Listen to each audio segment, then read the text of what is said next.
तो चिंतन का विषय है वो टीचर के लिए कि आखिर क्या कारण है कि मेरे बच्चे जो है वो बाहर पढ़ रहे हैं। हाँ, रेगुलेटेड टूरिज्म जो है और रिस्पॉन्सिबल टूरिज्म जो है वो बहुत इंपॉर्टेंट है। वैज्ञानिक दृष्टिकोण अपनी जिंदगी में अपनाना चाहिए। आज की एजुकेशन है, क्या वो सिर्फ डिग्री ओरिएंटेड है या फिर मतलब वो करेक्टर भी बिल्ड कर रही है बच्चों में? फ्रेंड्स थे, वो जापान से आए थे किसी यूनिवर्सिटी से, जोलॉजी, और वो पर्टिकुलर उस प्लांट को देखने के लिए फील्ड में क्यों कैसा दिखता है उसके लिए आए थे। एक बहुत ज़्यादा पॉलिटिकल इंटरफेरेंस भी है, तो एक विजन विजन नहीं है कि कम से कम आप लोग आवाज़ तो उठा सकते हैं। सोसाइटी में अगर आप बोलना नहीं चाहते अपने स्वार्थ को लेकर कि मैं बोलूंगा तो फिर आप रिफॉर्म की उम्मीद नहीं कर सकते हैं। हमारा मेन फोकस है मार्क्स ओरिएंटेड अप्रोच। बस होता है वो होता है कि उसको मोटिवेट करना, इंस्पायर करना। और है कि जो गवर्नमेंट वैकेंसीज है वो कम होती जा रही है, अपॉर्चुनिटीज कम होती जा रही हैं जो अदरवाइज स्टूडेंट जो है उनमें फ्रस्ट्रेशन आना जो है वो स्वाभाविक है। तो ना तो उनके पास कोई प्रॉपर स्टाफ है, और जो स्टाफ है उसको भी अंडरपेड है कि ऑल इंडिया टीचर सर्विस कि वहाँ पर वो लोग आए जो सचमुच में टीचर बनना चाहते हैं और वो एक स्क्रूटनी के साथ आए। मैं नेचर से जो है छोटी छोटी चीजों को ऑब्जर्व किया जा सकता है। वो एक ऐसी लर्निंग है जो क्लासरूम में नहीं पढ़ाई जा सकती। वो आपको प्रकृति का जो आपको आनंद लेना है, ये तो बड़ी कमाल की चीज है। ये you should be known by your work. नमस्कार दोस्तों। तो स्वागत है आपको लर्निंग हिमाचल के प्लेटफॉर्म पे। और साथ में जैसे कि आपको पता है कि ऑलरेडी हमने जो है वो इससे पहले भी काफ़ी पॉडकास्ट जो है वो किए हैं, कुछ अपने टॉपर्स के साथ, कुछ सर्विंग ऑफिसर्स के साथ। बट आज का जो ये पॉडकास्ट होने वाला है, जो ये आज का एपिसोड होने वाला है, ये कुछ खास होने वाला है। क्यों? क्योंकि आज हम बात करेंगे एक रिटायर्ड ऑफिसर के साथ, एक रिटायर्ड गवर्नमेंट कॉलेज के प्रिंसिपल के साथ। और सिर्फ इतना ही नहीं, आज का जो एपिसोड है वो थोड़ा खास इसलिए है क्योंकि आज हम सिर्फ एजुकेशन या सिर्फ एनवायरनमेंट की बात नहीं करेंगे। ठीक है, आज हम बात करेंगे इन दोनों टॉपिक्स के गहरे कनेक्शन की। इन दोनों के बीच में ऐसा क्या गहरा कनेक्शन है, ठीक है? क्योंकि आज हमारे साथ एक ऐसे व्यक्ति जिन्होंने सालों तक, काफ़ी साल तक जो है वो गवर्नमेंट कॉलेज में जो है वो सेवाएं दी हैं, as a professor, as a principal. इसके अलावा अलावा ये जो हमारे साथ आज व्यक्ति जुड़ने वाले हैं, ये प्रकृति और वाइल्ड लाइफ में भी इन्होंने ग्राउंड लेवल पर जो है वो काम किया है। ठीक है, और ये एक हमारे साथ जो है रिटायर्ड गवर्नमेंट कॉलेज के प्रिंसिपल कम वाइल्ड लाइफ कंजर्वेशनिस्ट हैं। ठीक है, और एक ट्रू नेचर लवर जो आज हमारे साथ यहाँ पे जुड़ रहे हैं। ठीक है, तो सर आपका बहुत बहुत स्वागत है इस पॉडकास्ट में। नमस्कार सबको, सभी साथियों को नमस्कार जी, तो सर जैसे कि हमारा ये प्लेटफॉर्म है, ठीक है, इसमें सर हम जैसे ऑलरेडी मैंने आपको जैसे शेयर किया था कि यहाँ पर जो है वो हम एक्सपीरियंसेस को जो है वो यहाँ पर शेयर करते हैं। और आज हम यहाँ पर आपका एक्सपीरियंस ही जो है वो शेयर करने वाले हैं।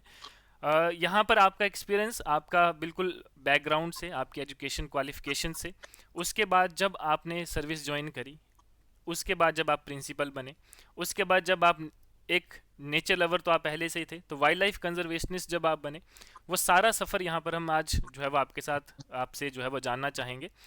तो गाइज हमारे साथ जो है वो डॉक्टर विपिन राठौर, जो कि एक रिटायर्ड प्रोफेसर हैं, एक रिटायर्ड प्रिंसिपल हैं गवर्नमेंट कॉलेज से। आज हम इनके बारे में जानेंगे, साथ में हम इनसे ये भी जानेंगे कि सर आपने जैसे हिमाचल सरकार में सेवाएं दी हैं, तो आप ज़्यादातर जो है वो आपने अपनी ज़िंदगी जो है सरकार के काम में और साथ में बच्चों के साथ जो है वो आपने ये समय जो है वो बिताया है।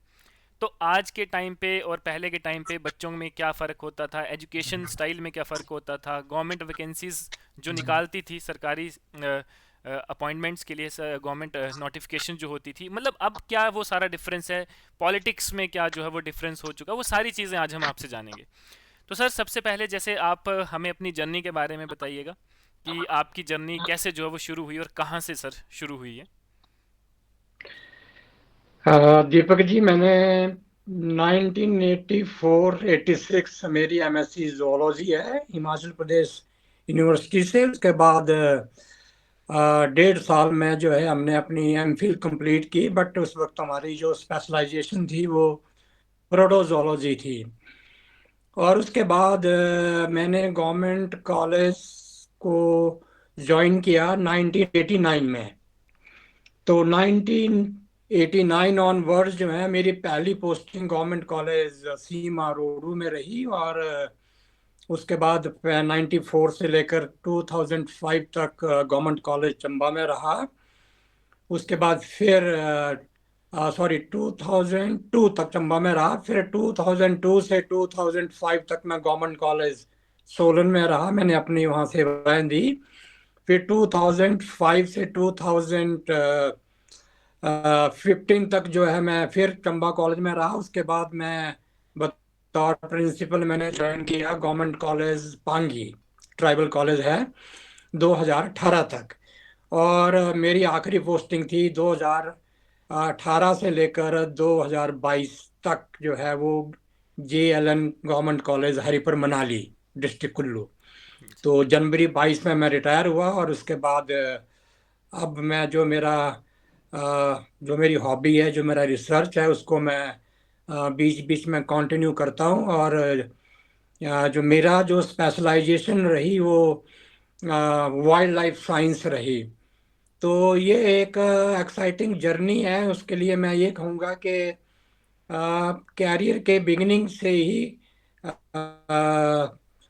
मैंने जो है अपने वाइल्ड लाइफ के ऊपर जो है क्विजिंग स्टार्ट की अपने स्टूडेंट्स के लिए। तो ये कंटिन्यूस प्रोसेस जो चलता रहा हर साल। और ये इंटरेस्ट रहा क्योंकि इसी दौरान जो है फिर मैं अपने अंडर ग्रेजुएट स्टूडेंट्स को लेके 99 में मैंने विजिट किया कुप्ती वाइल्ड लाइफ सेंचुरी। और वहाँ एक इंसिडेंस के क्रॉस में मैं जो मेरी जब बातचीत कन्वर्सेशन हुई नोमैडिक शेपर्ड से, तो वहाँ पता चला कि एक कॉन्फ्लिक्ट चल रहा है उनका लाइफ स्टॉक का एक एनिमल के साथ। तो I was surprise to record कि वो जो एनिमल था वो था लाल भालू, that is brown bear. Okay. तो बीइंग जोलॉजिस्ट मेरे को भी हैरानी हुई कि चंबा में भी ब्राउन बियर होते हैं। तो फिर मेरा इंटरेस्ट डेवलप हुआ। मैंने फिर then I contacted wildlife institute of India Dehradun, एक प्रेस्टिजियस इंस्टीट्यूट है वाइल्ड लाइफ साइंस का पूरे कंट्री में। और वहाँ मुझे ब्रेक मिला सर्विस के साथ। मैंने अपने अ, शोध कार्य को जो है वो कंटिन्यू किया। ये लगातार एक्सटेंसिव वर्क जो था वो तो 4 साल चला। और 2008 में मुझे फिर वो डिग्री अवार्ड हुई, ecology of Himalayan brown bear. वो कंट्री का मैं पहला साइंटिस्ट आप कह सकते हैं जिसको इस स्पीसीज के ऊपर जो है वो शोध कार्य करने का मौका मिला। ये मेरे बाद तो फिर दो तीन लोगों ने भी इस स्पीसीज पर काम किया है। कुछ लोगों ने J&K में काम किया है, और कुछ लोगों ने हिमाचल में भी मेरी वाली सेंचुरी में काम किया है। लेकिन जो पाइनियर क्रेडिट है हिमालयन ब्राउन बेयर इकोलॉजी का वो फिर मेरे को जाता है। और उसके साथ साथ फिर मैं टीचिंग के साथ और अपने दूसरे रेगुलर जो रूटीन वर्क था उसके साथ मैंने रिसर्च को कंटिन्यू रखा। पीर पंजाल रेंज में पहले कुक्ति वाइल्ड लाइफ सेंचुरी, फिर तुंदा वाइल्ड लाइफ सेंचुरी, फिर आउटसाइड प्रोटेक्टेड एरियाज। फिर मैं पांगी कॉलेज में बतौर प्रिंसिपल रहा, तो मैंने वहाँ सिचुआन वाइल्ड लाइफ सेंचुरी और बाकी अल्पाइन एरियाज को कवर किया। फिर मैं मनाली कॉलेज चला गया, वहाँ भी मैंने हमटा पास और बाकी जो ब्यास कुंड का एरिया है और दो जो बाकी अल्पाइन एरियाज हैं, ग्रेट हिमालय नेशनल पार्क है, उसको विजिट किया। तो फिर मैं अब जो मेरा काम है वो ये रहा कि हिमाचल में जो है वो कहाँ कहाँ ये अकरेंस है हिमालयन ब्राउन बियर की। ये काफ़ी जो क्रिज्मेटिक स्पीसीज है। और उसके बाद जो है ये मेरा सफ़र आफ्टर रिटायरमेंट भी अब जारी है। जब भी मुझे तो वक्त लगता है तो जो मेरे एक्स स्टूडेंट हैं या कोई ट्रैकर्स फेलो हैं उनके साथ मैं इसका जो ब्राउन बियर की जो सेंसस है, पॉपुलेशन है, उसको मॉनिटर करता हूँ। और साथ में पिछले कई सालों से मैं क्योंकि साइंस टीचर रहा हूँ तो हिमाचल ज्ञान ज्ञान समिति का मैं अध्यक्ष हूँ। और मेरा फोकस रहता है कि ये जो डिफरेंट स्कूल्स में मैं जाता हूँ जहाँ मेरे स्टूडेंट हैं, टीचर हैं, प्रिंसिपल हैं, तो मैं बच्चों को एड्रेस करता हूँ साइंटिफिक टेम्पर के ऊपर कि किस तरह बच्चों को वैज्ञानिक दृष्टिकोण अपनी जिंदगी में अपनाना चाहिए। और बाकी जो मेरा एक सब्जेक्ट था जोलॉजी, वो तो रहा। साथ में एक एडमिनिस्ट्रेशन का काम बतौर प्रिंसिपल भी मैंने जब 6 साल 6.5 साल तक काम किया, तो उस दौरान भी मैंने अपने रिसर्च को जारी रखा और क्विजिंग को भी जारी रखा। तो वो एक बच्चों के लिए भी इंस्पिरेशन थी। और अब मेरे पढ़ाए हुए जो स्टूडेंट हैं, चाहे वो फॉरेस्ट डिपार्टमेंट में अपनी सर्विसेज दे रहे हैं, वो भी अब वाइल्ड लाइफ को काफ़ी आगे लेके गए हैं। अपने स्कूलों में वो क्विजिंग करते हैं। वाइल्ड लाइफ वीक जब आता है फर्स्ट वीक ऑफ अक्टूबर में, तो वो कोई ना कोई एक्टिविटीज़ करते हैं। और इवन आफ्टर रिटायरमेंट में कुप्ती वाइल्ड लाइफ सेंचुरी को विजिट करता हूँ, और वहाँ पर एक हाई स्कूल है। और ट्राइबल एरियाज में जो भी स्कूल्स हैं, मेरी कोशिश होती है कि मैं बच्चों को ये जो वाइल्ड लाइफ के रिगार्डिंग और जो लोकल इन्वायरमेंट है उसके बारे में बच्चों को बताऊं। Nice sir. सर जैसे आपने स्टार्टिंग जो है वो आपकी स्कूलिंग भी हिमाचल से हुई है, उसके बाद आपने हिमाचल में ही जो है वो सर्विसेज दी हैं। तो सर जो ये हिमाचल में जो आपकी अपब्रिंगिंग हुई है, तो इस हिमाचल की जो अपब्रिंगिंग ने आपकी सोच और वैल्यूज को किस तरह से शेप किया? वो इस तरह के हिमाचली होने के नाते जो है मुझे एडवांटेज ये रहा कि मैं यहाँ की जो टोपोग्राफी है उससे वेल वर्स्ड रहा। और ये क्रेडिट भी मुझे इसलिए गया क्योंकि wild life institute of India Dehradun में और भी साइंटिस्ट काम कर रहे हैं, और उनके जो स्टूडेंट्स हैं, रिसर्चर्स हैं, अक्सर जो है बहुत कम रिसर्चर्स होते हैं कि जो एक इस तरह के टफ टेरेन में काम करना पसंद करते हैं। तो मैंने एक ऐसी स्पीसीज को चुना कि जो अपने आप में बहुत चैलेंजिंग थी, क्योंकि आपको एक ऐसे इलाके में जाना है जहां आपको 10,000 फीट से 15,000 फीट के बीच में आपको कैंपिंग करनी पड़ेगी। आपको हर टेरेन्स में रहना पड़ेगा, आपको हर वेदर कंडीशंस को सहना पड़ेगा। तो आप ये कह सकते हैं कि हार्श क्लाइमेटिक कंडीशंस के लिए जो अडेप्टेबिलिटी थी वो मेरे पास ऑलरेडी पहले से ही थी। तो ये मुझे इसका एडवांटेज रहा, और यही कारण है कि मैंने 2 डेकेड तक जो है वो अपनी रिसर्च को कंटिन्यू किया अपनी टीचिंग के साथ, जो कि अक्सर ऐसा पॉसिबल नहीं हो पाता। जी सर। सर चलिए, अब आप आते हैं एजुकेशन सिस्टम के ऊपर। जैसे आपका एक्सपीरियंस जो है वो मेनली एजुकेशन साइड जो है वो ज़्यादा रहा है ना? आपकी teaching, principal, then research work, ये सारा आपका एजुकेशन से रिलेटेड है। तो सर मेरा सवाल सबसे पहले आपसे ये रहेगा कि जैसे आप काफ़ी टाइम से जो है वो बच्चों के साथ जुड़े हैं आप, तो मैं आपसे ये जानना चाहूँगा कि सर आपके एक्सपीरियंस में पहले और आज के स्टूडेंट्स में सबसे ज़्यादा डिफरेंस क्या है, सबसे ज़्यादा अंतर क्या है? मैं तो ये कहूँगा कि पहले और आज के उसमें जो है ना, क्योंकि जो यंगस्टर हैं, जो अंडर ग्रेजुएट स्टूडेंट्स हैं, उनका जो रुझान है वो रिसर्च के प्रति बहुत कम है। और दूसरा जो है, ये बच्चे आगे जाके पीजी भी करते हैं डिफरेंट डिसिप्लिन में, जैसे बायोसाइंसेज में जाते हैं या फिर उनका फिजिक्स केमिस्ट्री जो साइंस स्ट्रीम से हैं। लेकिन मेरा तो ये बच्चों को रहता था कि वो अपने पीजी करने के बाद जो है वो रिसर्च के ऊपर जो है वो रिसर्च साइड ज़्यादा जाएं तो जो उनके लिए बेहतर हो सकता है। जबकि आज की तारीख में अभी बहुत कम बच्चे जो हैं वो पीएचडी को करना पसंद करते हैं, और पोस्ट डॉक्टरेट फेलोशिप जो है उसको भी अवेल करना उनको जानकारी नहीं है। और आजकल तो बहुत सारी कंट्रीज हैं, जैसे कंट्री लाइक जर्मनी है, और ये एक बहुत बढ़िया फेलोशिप प्रोवाइड करते हैं जो लोग अपने रिसर्च कैरियर को परस्यू करना चाहते हैं। और ऐसी बहुत सारी यूनिवर्सिटीज हैं जहाँ पर वो इनरोल तो फॉरेन कंट्री में जो है यूनिवर्सिटी के साथ इनरोल कर सकते हैं, लेकिन उनका जो स्टडी एरिया है वो अपना हिमाचल हो सकता है। तो हिमाचल में क्योंकि कम से कम जो है ये, हमारे टाइम में तो 32 वाइल्ड लाइफ सेंचुरी थी, लेकिन अब कुछ सेंचुरीज को मर्ज कर दिया गया है, और अब 26 वाइल्ड लाइफ सेंचुरी के साथ जो है 5 नेशनल पार्क हैं।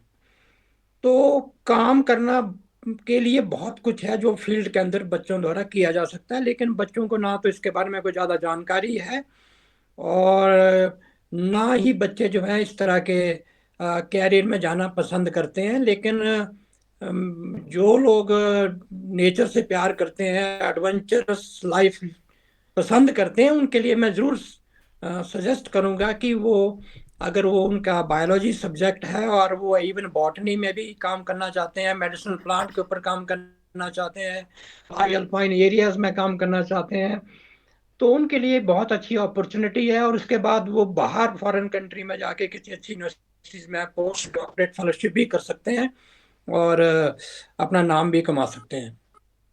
जी सर। तो सर जैसे कि ये चीज़ें आपने बताई कि जैसे पोस्ट डॉक्टरेट, पीएचडी, ये डिग्रीज जिनकी आपने बात करी है, सर मेरा अगला सवाल इसी से रिलेटेड है कि जो आज की एजुकेशन है, क्या वो सिर्फ डिग्री ओरिएंटेड है या फिर मतलब वो करेक्टर भी बिल्ड कर रही है बच्चों में? ये आज की जो एजुकेशन है ये सिर्फ डिग्री ओरिएंटेड है, और मैं तो साइंस टीचर होने के नाते अपने स्टूडेंट्स जो एजुकेशन में उनको भी बार बार कहता हूँ कि to understand the subject and the concept is very important. तो ना जाने मुझे लगता है कि बच्चे जो हैं वो सिर्फ अपने फैक्ट्स को ही स्टडी तक सीमित रखते हैं, वो और व्यवहारिक जिंदगी में उस सब्जेक्ट की क्या इम्पोर्टेंस है उसके बारे में जो है वो जानना पसंद नहीं करते। तो जैसे मैं अपने सब्जेक्ट की बात करता हूँ कि जो लोग बायोलॉजी में हैं और अंडर ग्रेजुएट स्टूडेंट्स हैं और या पीजी कर रहे हैं, तो वो ग्राउंड लेवल में जाके जो है, ग्राउंड सिचुएशन में जाके जो है उस चीज को अंडरस्टैंड करें। और सचमुच में जो बहुत सारे इस तरह के हिडन ट्रेजर्स हैं जिसको वो एक्सप्लोर कर सकते हैं। जैसे मान लो एक बेसिक सा एग्जांपल है कि आज बच्चों को तो मालूम है कि अ, मान लीजिए कुछ मेडिसिनल प्लांट हैं, जैसे क्योंकि हम फील्ड में होते हैं, तो इवन मैं कई बार देखता हूँ कि जो लोग पीजी बॉटनी में करते हैं, उनको सिर्फ नाम मालूम है कि ये एकोनिटम इटेरोफाइलम पतीस है, उन्होंने भी फोटोग्राफ्स देखा है, उनको मालूम है ये पिक्रोराइजा करुआ है, कॉड है, उनको मालूम है कि ये पोडोफाइलम हेक्सिटम बनककड़ी है। लेकिन 99% स्टूडेंट को ये नहीं मालूम है कि वो एक्चुअल ग्राउंड में जाके वो प्लांट दिखता कैसा है उसके बारे में जानकारी नहीं है। इसका मैं एग्जांपल देता हूँ। जब when I was posted in government college Pangi और बयासाज पास मुझे चंबा से जाना पड़ता था, तो समर के दौरान, बाकी तो वो पास बंद रहता है। तो क्योंकि मैं जितनी बार भी जाता था, चाहे अपनी गाड़ी में जाऊं या टैक्सी में जाऊं, तो मेरे पास कैमरा हर वक्त होता था, क्योंकि बीइंग फील्ड बायोलॉजिस्ट, जहां भी मुझे इस तरह का फ्लोरा दिखता था तो मैं उसके फोटोग्राफ्स लेता था, उसके बारे में जानकारी एकत्रित करता था। और मुझे आज की तारीख में वो हर प्लांट्स का पता है कि जो रेयर प्लांट्स हैं, इंडेंजर्ड प्लांट्स हैं, जो जैसे सालम पंजा है, डेक्टाइलोराइजा हेटेराजिया, तो मैं देख के पहचान सकता हूँ कि ये पौधा है। लेकिन हमारे स्टूडेंट को मालूम नहीं है, उनको सिर्फ थ्योरेटिकल नॉलेज है, but there is zero practical knowledge. बिल्कुल। तो एक बार मैंने देखा कि कुछ फॉरेन स्टूडेंट जो है वो साथ पास पर कुछ स्टडी कर रहे थे, तो मेरा ध्यान गया, तो मैंने गाड़ी रोक के पूछा उनको। तो उन्होंने कहा कि they are looking for some plant. और जब उन्होंने मुझे फोटोग्राफ दिखाया तो वो एक मेकोनिपस एकुलिएटा होता है, और मैं समझ गया। फिर मैंने उनको बताया कि एक रॉक के नीचे देखो नीले रंग का प्लांट है। और वो फिर बातों बातों में पता चला कि वो जो स्टूडेंट्स थे वो जापान से आए थे किसी यूनिवर्सिटी से। वहां से वो दिल्ली आए, दिल्ली से उन्होंने टैक्सी हायर की, ये ट्रैवलर और डलहौजी, और वो पर्टिकुलर उस प्लांट को देखने के लिए फील्ड में कि वो कैसा दिखता है उसके लिए आए थे। तो मुझे हैरानी हुई कि हमारे पास इतनी वेल्थ है और हम अपने बच्चों को एक फील्ड सर्वे लेके नहीं जाते, because nobody wants to take the responsibility कि कौन लेके जाएगा, कुछ हादसा ना हो जाए, इनको एक्सकर्शन पर लेना बहुत मुश्किल है। जबकि हमारे और बाहर के एजुकेशन में ये फर्क है कि वो लोग हकीकत में जो है वो प्रैक्टिकली नॉलेज रखते हैं। हमारे पास थ्योरेटिकल नॉलेज है, बट हम उस चीज को, जैसे मान लो वाइल्ड एनिमल्स की बात है, तो बहुत सारे कम स्टूडेंट होंगे जिनको जोलॉजी का नॉलेज है, लेकिन उन्होंने कभी कोई ऐसा कोई एनिमल नहीं देखा होगा, जैसे मनाल हो गया, कोई वेस्टर्न ड्रैगोपैन हो गया, या चीर फिजेंट हो गया, या कोई हिमालयन थार हो गया, या हिमालयन आइबेक्स हो गया। ब्राउन बियर की तो बात ही छोड़ दो। कहने का मतलब कि हम सब्जेक्ट पढ़ा रहे हैं, लेकिन उसका जो प्रैक्टिकल नॉलेज है वो बिल्कुल जो है निग्लिजिबल है।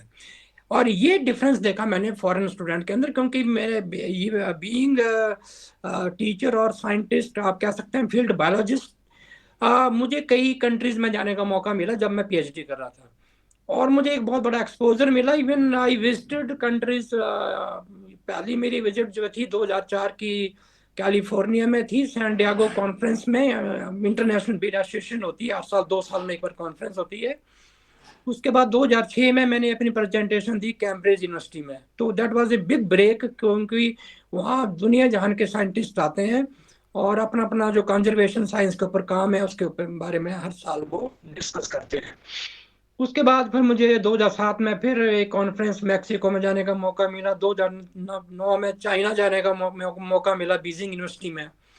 2011 में मुझे फिर ओटावा जाने का मौका मिला कनाडा में, ये कॉन्फ्रेंस में, आईबीए की कॉन्फ्रेंस में। उसके बाद फिर 2012 की कॉन्फ्रेंस हमारी दिल्ली में हुई, न्यू दिल्ली में। फिर उसके बाद ग्रीस में कॉन्फ्रेंस हुई 2013 में। और उसके बाद फिर अलास्का में हुई 2016 में आईबीए की कॉन्फ्रेंस, उसमें भी मैंने शिरकत की। और उसके बाद फिर स्लोवेनिया में हुई, एक कंट्री है, छोटी सी कंट्री जी जी। यूरोप के अंदर। कहने का मतलब यह है कि एक स्पीसीज के ऊपर काम करके मुझे एक वाइडली एक्सपीरियंस हुआ, बहुत ज़्यादा एक्सपोजर मिला, और मैंने बच्चों को बताया कि आपके पास अपने हिमाचल में इतना रिसोर्स है, चाहे आप बर्ड्स के ऊपर काम करो, फिजेंट्स के ऊपर काम करो, आप एंटोमोलॉजी में काम करो, इंसेक्ट्स के ऊपर काम करो, आप मेडिसिन प्लांट्स के ऊपर काम करो, फ्लोरा के ऊपर काम करो। आप किसी भी स्पीसीज पर काम करके आप एक बहुत बड़ा जो है एक्सपीरियंस एक्सपीरियंस लर्निंग जो है आप ले सकते हैं। तो कई बार हम इसको अंडरमाइन करते हैं, जबकि मैंने जो जब मैंने बीइंग सब्जेक्ट जब मैं क्विजिंग करता था तो मेरा इंटरेस्ट था कि मैंने लगातार क्विजिंग की, और रेगुलर क्लास में तो करते ही थे क्विजिंग। पर क्विजिंग के करते करते मेरा बैंड ऑफ माइंड चला गया वाइल्ड लाइफ कंजर्वेशन में, और उसने मुझे बहुत बड़ी ब्रेक दी, और उस तरह से मुझे बहुत कुछ सीखने को मिला। नाइस। तो मैं तो सिर्फ यही कहूंगा बच्चों को कि एक डिग्री तक ही सीमित ना रहा जाए, और जबकि आप देखो कि आपके सब्जेक्ट में आप आगे कितना बढ़ सकते हैं, और स्काई इज द लिमिट। बिल्कुल। आप बहुत कुछ अचीव कर सकते हैं। जी। जस्ट ये ना मान के चलें कि डिग्री करनी है, फिर एक जस्ट पीजी करनी है। बिल्कुल। कुछ भी कर सकते हैं। तो सर आपके हिसाब से मतलब आज के टाइम पे जो हमारे कॉलेज और यूनिवर्सिटीज़ हैं हिमाचल में, या फिर आप इंडिया की भी बात कर लेते हैं, ठीक है सर, तो ये नेचर कंजर्वेशन में किस तरह से मतलब एक्टिव रोल ले सकते हैं? मतलब क्या क्या ऐसी चीज़ें हैं जो ये कर सकते हैं जिसमें कॉलेज लेवल से, यूनिवर्सिटी लेवल से नेचर कंजर्वेशन जो है वो मतलब एक सबसे बड़ा एक मुद्दा जो है वो बने, और इसमें लोग, बच्चे, टीचर्स जो है वो एक एक्टिव रोल निभाएं? उसमें देखो, उसमें जो है वो जो बच्चा जो जो स्टूडेंट जो है, इवन जैसे कंजर्वेशन साइंस में भी बहुत ज़्यादा जो है वो स्कोप है। और आजकल तो अ, बहुत सारी एनजीओज हैं जो पूरे हमारे देश में जो है वो कंजर्वेशन के ऊपर काम कर रही हैं, पर्टिकुलर स्पीसीज के ऊपर काम कर रही हैं। जैसे मेरा एक स्टूडेंट जो है, उसको मैंने इंट्रोड्यूस किया था, वो ग्रे लंगूर के ऊपर पिछले 10 सालों से काम कर रहा है। वो कोयम्बटूर बेस्ड ऑर्गेनाइजेशन है, तो वो उसके ऊपर काम कर रहे हैं। और जैसे मैं आपको ये कह सकता हूँ कि स्टूडेंट जो लाहौल से हैं, या स्पीति से हैं, या पांगी वैली से हैं, तो लाहौल के अंदर, स्पीति वैली के अंदर जो है, आज की तारीख में एक सबसे बड़ा जो क्रिज्मेटिक स्पीसीज है, जिसको देखने के लिए नेशनल और इंटरनेशनल टूरिस्ट और रिसर्चर्स आते हैं, वो है स्नो लेपर्ड। बिल्कुल। और एक मैं 2024 में मैं खुद स्नो लेपर्ड को देखना चाहता था, मुझे कभी इतने सालों में दिखाई नहीं दिया, लेकिन फिर मैंने प्लान बनाया। तो मैं स्पीति चिचम गांव में रहा, और मैंने वहां पर, आजकल जो है राइट टाइम है, जनवरी फरवरी में वो उसकी साइटिंग होती है। वो पुल के नीचे का जो एरिया है वो एक सुटेबल हैबिटेट है, वहाँ शेल्टर लेने के लिए आता है, क्योंकि ऊपर बर्फबारी होती है। तो बाहर के बहुत सारे लोग आते हैं, टूरिस्ट और रिसर्चर। और वो जो है भैया फ्रीलांस फोटोग्राफर्स, वो आके वहां पर जो है उसको कवरेज करते हैं अपने कैमरे के अंदर। तो वहाँ एक बहुत बड़ा जो है इको टूरिज्म का और ये वाइडरनेस टूरिज्म का कॉन्सेप्ट चल पड़ा है उनके। एक तो उनके होम स्टे चलते हैं, ऊपर से वो अवेयरनेस करते हैं कि इस एनिमल को डिस्टर्ब नहीं करना है, किल नहीं करना है, प्रोटेक्ट करके वो लोग रखते हैं। तो कहने का मतलब है कि हिमाचल में बहुत सारी चीजें हैं। जैसे ग्रेट माल नेशनल पार्क के अंदर है, जैसे वेस्टर्न ट्रैगोपैन है जो हमारा बर्ड है, जो स्टेट बर्ड है, उसको देखना भी नेचर वाइडरनेस के अंदर देखना बहुत मुश्किल है। जैसे ब्राउन बियर है, तो बहुत से ऐसे एंथोस्टिक फोटोग्राफर हैं कि जो चाहते हैं कि हमने ब्राउन बियर को कवर करना है, रिकॉर्ड करना है। तो वो जो है वो फिर आते हैं मई जून में, जब सही वक्त होता है, एनिमल्स जब उसको देखने के चांसेस होते हैं। तो कहने का मतलब है कि कंजर्वेशन आप एक पर्टिकुलर स्पीसीज को लेके भी करें, या किसी पर्टिकुलर प्लांट्स को भी लेके करें, तो वो जो है हमारा फोकस रहता है कि हम बच्चों को बताएं कि आपके कि इलाके में कौन कौन सी वो चीजें हैं जिसको बढ़ावा दिया जा सकता है। जैसे चंबा की बात करूं, तो हम तो जब जितनी बार भी कुश्ती जाते हैं तो उन लोगों को बताते हैं, उन लोगों को अवेयर करते हैं कि डोंट किल द एनिमल्स। या जो नोमैडिक शेपर्ड्स हैं, पुआल लोग अपना ग्रेजिंग पास्टर्स को इस्तेमाल करते हैं, उनके साथ इनकाउंटर होता है, तो उनको हर बार बताया जाता है कि अगर कोई नुकसान होता है तो फॉरेस्ट महकमा या वाइल्ड लाइफ डिपार्टमेंट को अपना अप्राइज करना है, बताना है, तो आपको कंपनसेशन मिलेगी।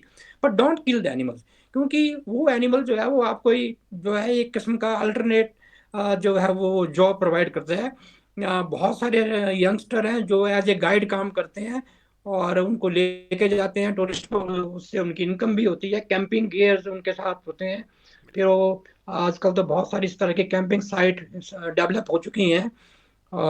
तो इस तरह मेरे कहने का मतलब है कि कंजर्वेशन का जो कॉन्सेप्ट है वो बाहर के लोग आके आपके जो फ्लोरा फौना है उसको कंजर्व नहीं कर सकते। जो बीइंग हिमाचली, आप जिस इलाके में रहते हैं, आपकी की जिम्मेवारी बनती है कि आप अपने आसपास में जो पाए जाते हैं, इवन जैसे एक बेस्ट एग्जांपल फिजेंट का है। तो आजकल विंटर का टाइम है, और विंटर का टाइम पर एनिमल्स और ये जो बर्ड्स होते हैं वो नीचे को डिसेंड करते हैं। और लोगों का रहता है, जो पोचर होते हैं, कि वो चाहते हैं कि आसानी से जो है उनका शिकार किया जाए। तो हमारी हमारी कोशिश होती है कि हम बताएं कि आपको जो है वो शिकार रोकना है, देखना है कि कोई इस तरह का एक्टिविटी में इन्वॉल्व तो नहीं है। तो टाइम रहते जो है वो एडमिनिस्ट्रेशन को अप्राइज करना है, वाइल्ड लाइफ डिपार्टमेंट को बताना है। तो तभी आप अपने इलाके में जो स्पीसीज है उसको प्रोटेक्ट कर सकते हैं। तो सिर्फ कंजर्वेशन ये नहीं है कि सिर्फ एनिमल्स या बिग एनिमल्स को ही बचाना है। Conservation means there are very rare plants. तो आपके इलाके में बहुत सारे प्लांट्स हैं। तो जब आप फील्ड में जाओगे तो आपको पता चलेगा कि ये तो बनककड़ी है, ये सालम पंजा है, ये पतीस है, ये कॉड है, ये ना जाने कितने औषधीय पौधे हैं हमारे अल्पाइन एरियाज में। और उनको प्रोटेक्ट करना भी बहुत जरूरी है। और जैसे मान लीजिए कि जब मैं आई वाज इन पांगी, तो वहां पर मैंने देखा कि कुछ लोग एक प्लांट्स को एक्सट्रैक्ट कर रहे थे। तो मेरी जिज्ञासा हुई, तो मैंने देखा, तो फिर बाद में मैंने उसको आइडेंटिफाई किया। पता चला कि वो स्थानीय भाषा में तो वो कहते हैं पुल्टो है, लेकिन वो जब उसका वैज्ञानिक नाम देखा गया तो आ, वो पाया गया फ्रिटलेरिया, फ्रिटलेरिया रोलाई। तो फ्रिटलेरिया जो है वो बाद में जब उसका लिटरेचर स्टडी किया गया, तो सीधा जो है वहां से जाता है मनाली, और वहां से अमृतसर और बाहर चाइना में एक्सपोर्ट होता है। तो उसकी बहुत बड़ी डिमांड है। तो कहने का मतलब है कि हमारे यहाँ जो ऐसे ऐसे औषधीय पौधे हैं हिमाचल के अंदर, कि जहाँ पर लोगों को खुद आगे आना पड़ेगा कि इसको बचाना पड़ेगा। तो कई बार हम अवेयरनेस कैंप करते थे स्थानीय लोगों को, बच्चों को, कॉलेज के स्टूडेंट को, कि भी आप ऐसा ना करें कि आप अपरूटिंग पूरी कर दें, भविष्य के लिए इसको खत्म ही ना कर दें फ्लटल एरिया को। तो आपको जानकारी होनी चाहिए कि आपकी बायोडाइवर्सिटी क्या है। तो आपकी अगर बायोडाइवर्सिटी रिच है, तो आप उसको कैसे फिर टूरिस्ट को अट्रैक्ट कर सकते हैं दिखाने के लिए, और आप अपनी रोजगार इनकम को बढ़ा सकते हैं। तो अब कुछ बच्चे हैं कि जो हमारे स्टूडेंट हैं, जो जिन्होंने होम स्टे बना रखे हैं, तो वो लेके जाते हैं टूरिस्ट को कि भी ये आपको, चलो आपको हम रेयर प्लांट्स दिखाते हैं इस अल्पाइन एरियाज में या दहाड़ में या पास्चर्स में। तो ये कंजर्वेशन करना बहुत जरूरी है। ये अकेले डिपार्टमेंट का काम नहीं है। स्थानीय लोग जब तक आगे नहीं आएंगे तब तक ये पॉसिबल नहीं है।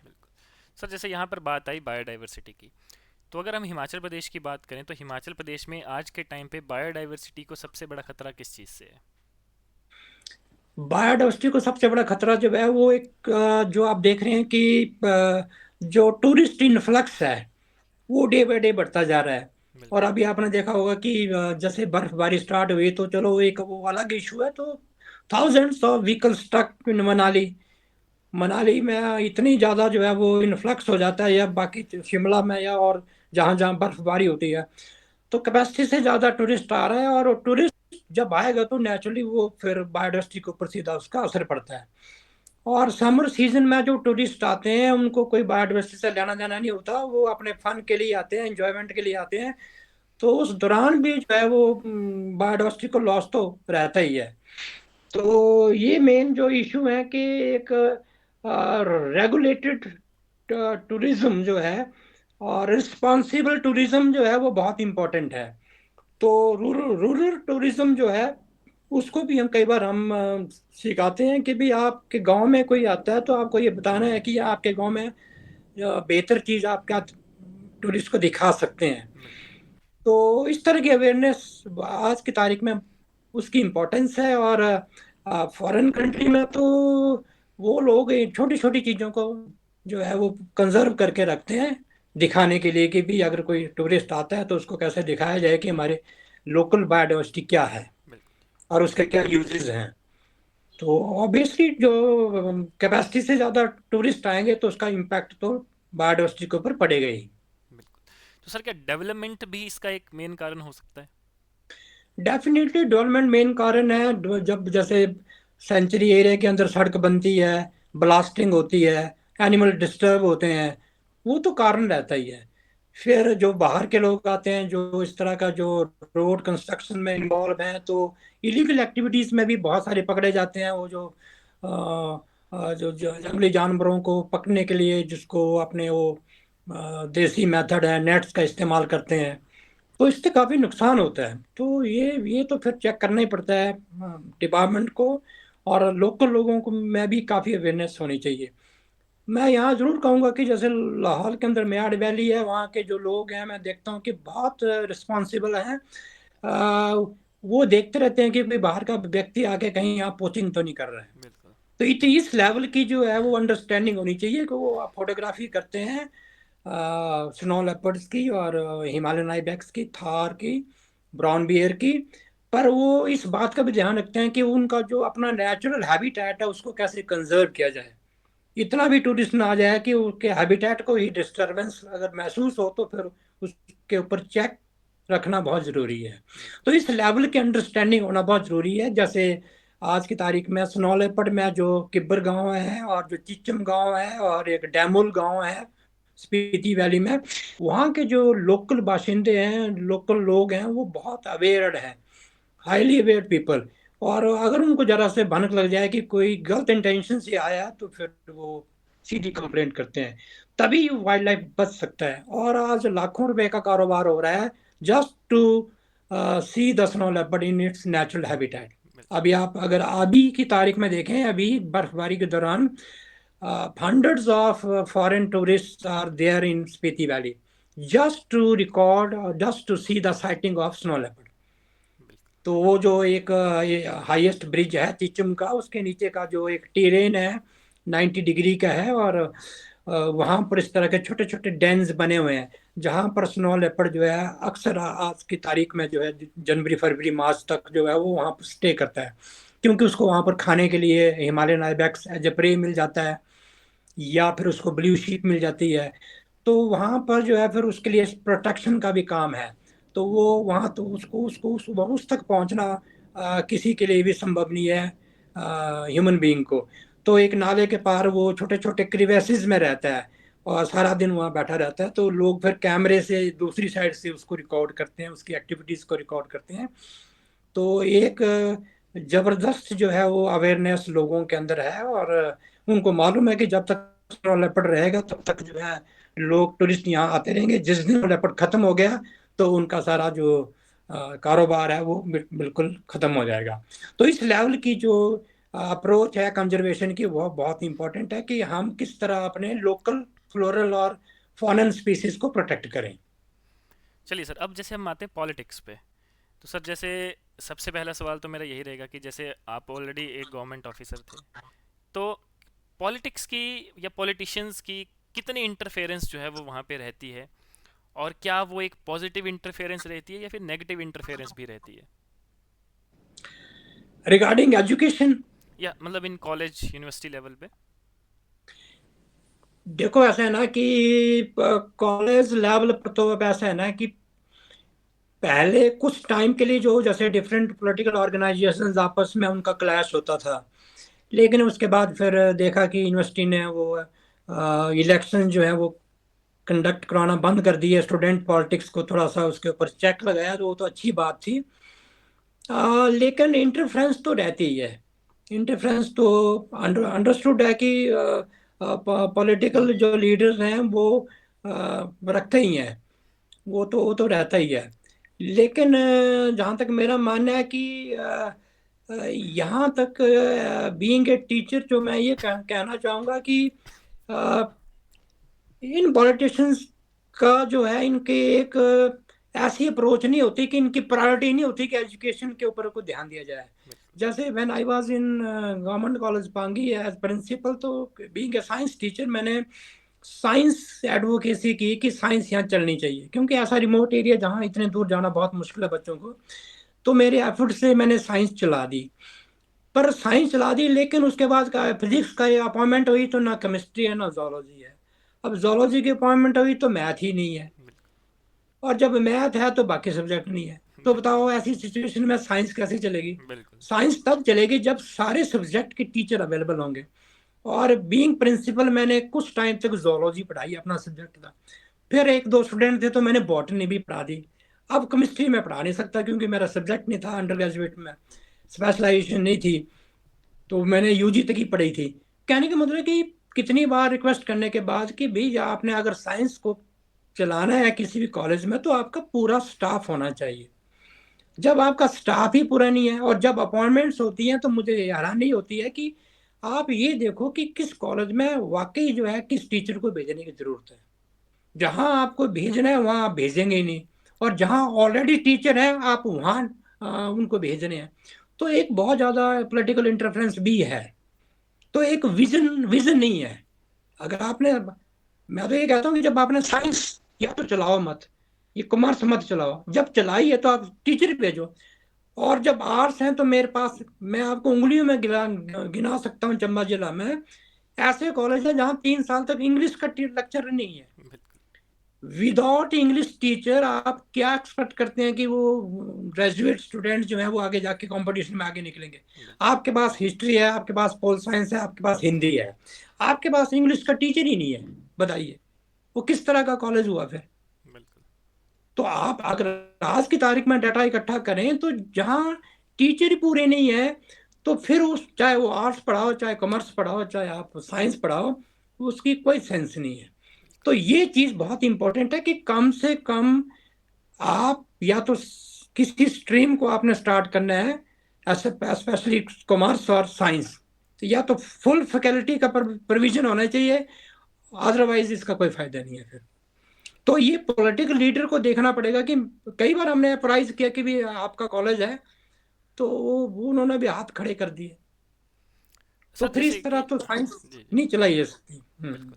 तो सर जैसे अगर हम हिमाचल के पॉलिटिकल सिस्टम की बात करें, स्टेट लेवल पर, तो सर आने वाला भविष्य क्या हो सकता है हिमाचल पॉलिटिक्स का? और सर मेरा एक और इसी के साथ सवाल ये है कि आज के टाइम पे क्यों जो ज़्यादा पढ़े लिखे लोग हैं वो पॉलिटिक्स में आना पसंद नहीं कर रहे हैं?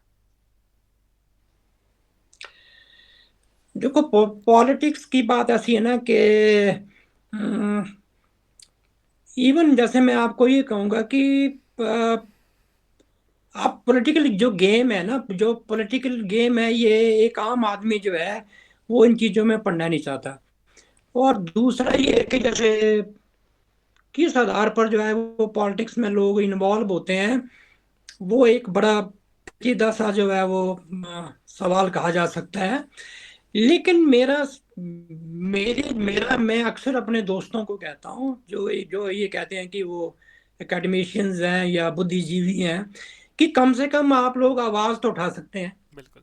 सोसाइटी में अगर आप बोलना ही नहीं चाहते अपने स्वार्थ को लेकर कि मैं बोलूंगा तो फिर पार्टी ए क्या बोलेगी या पार्टी बी क्या बोलेगी किसी इशू को लेकर, तो फिर आप रिफॉर्म की उम्मीद नहीं कर सकते, बिल्कुल।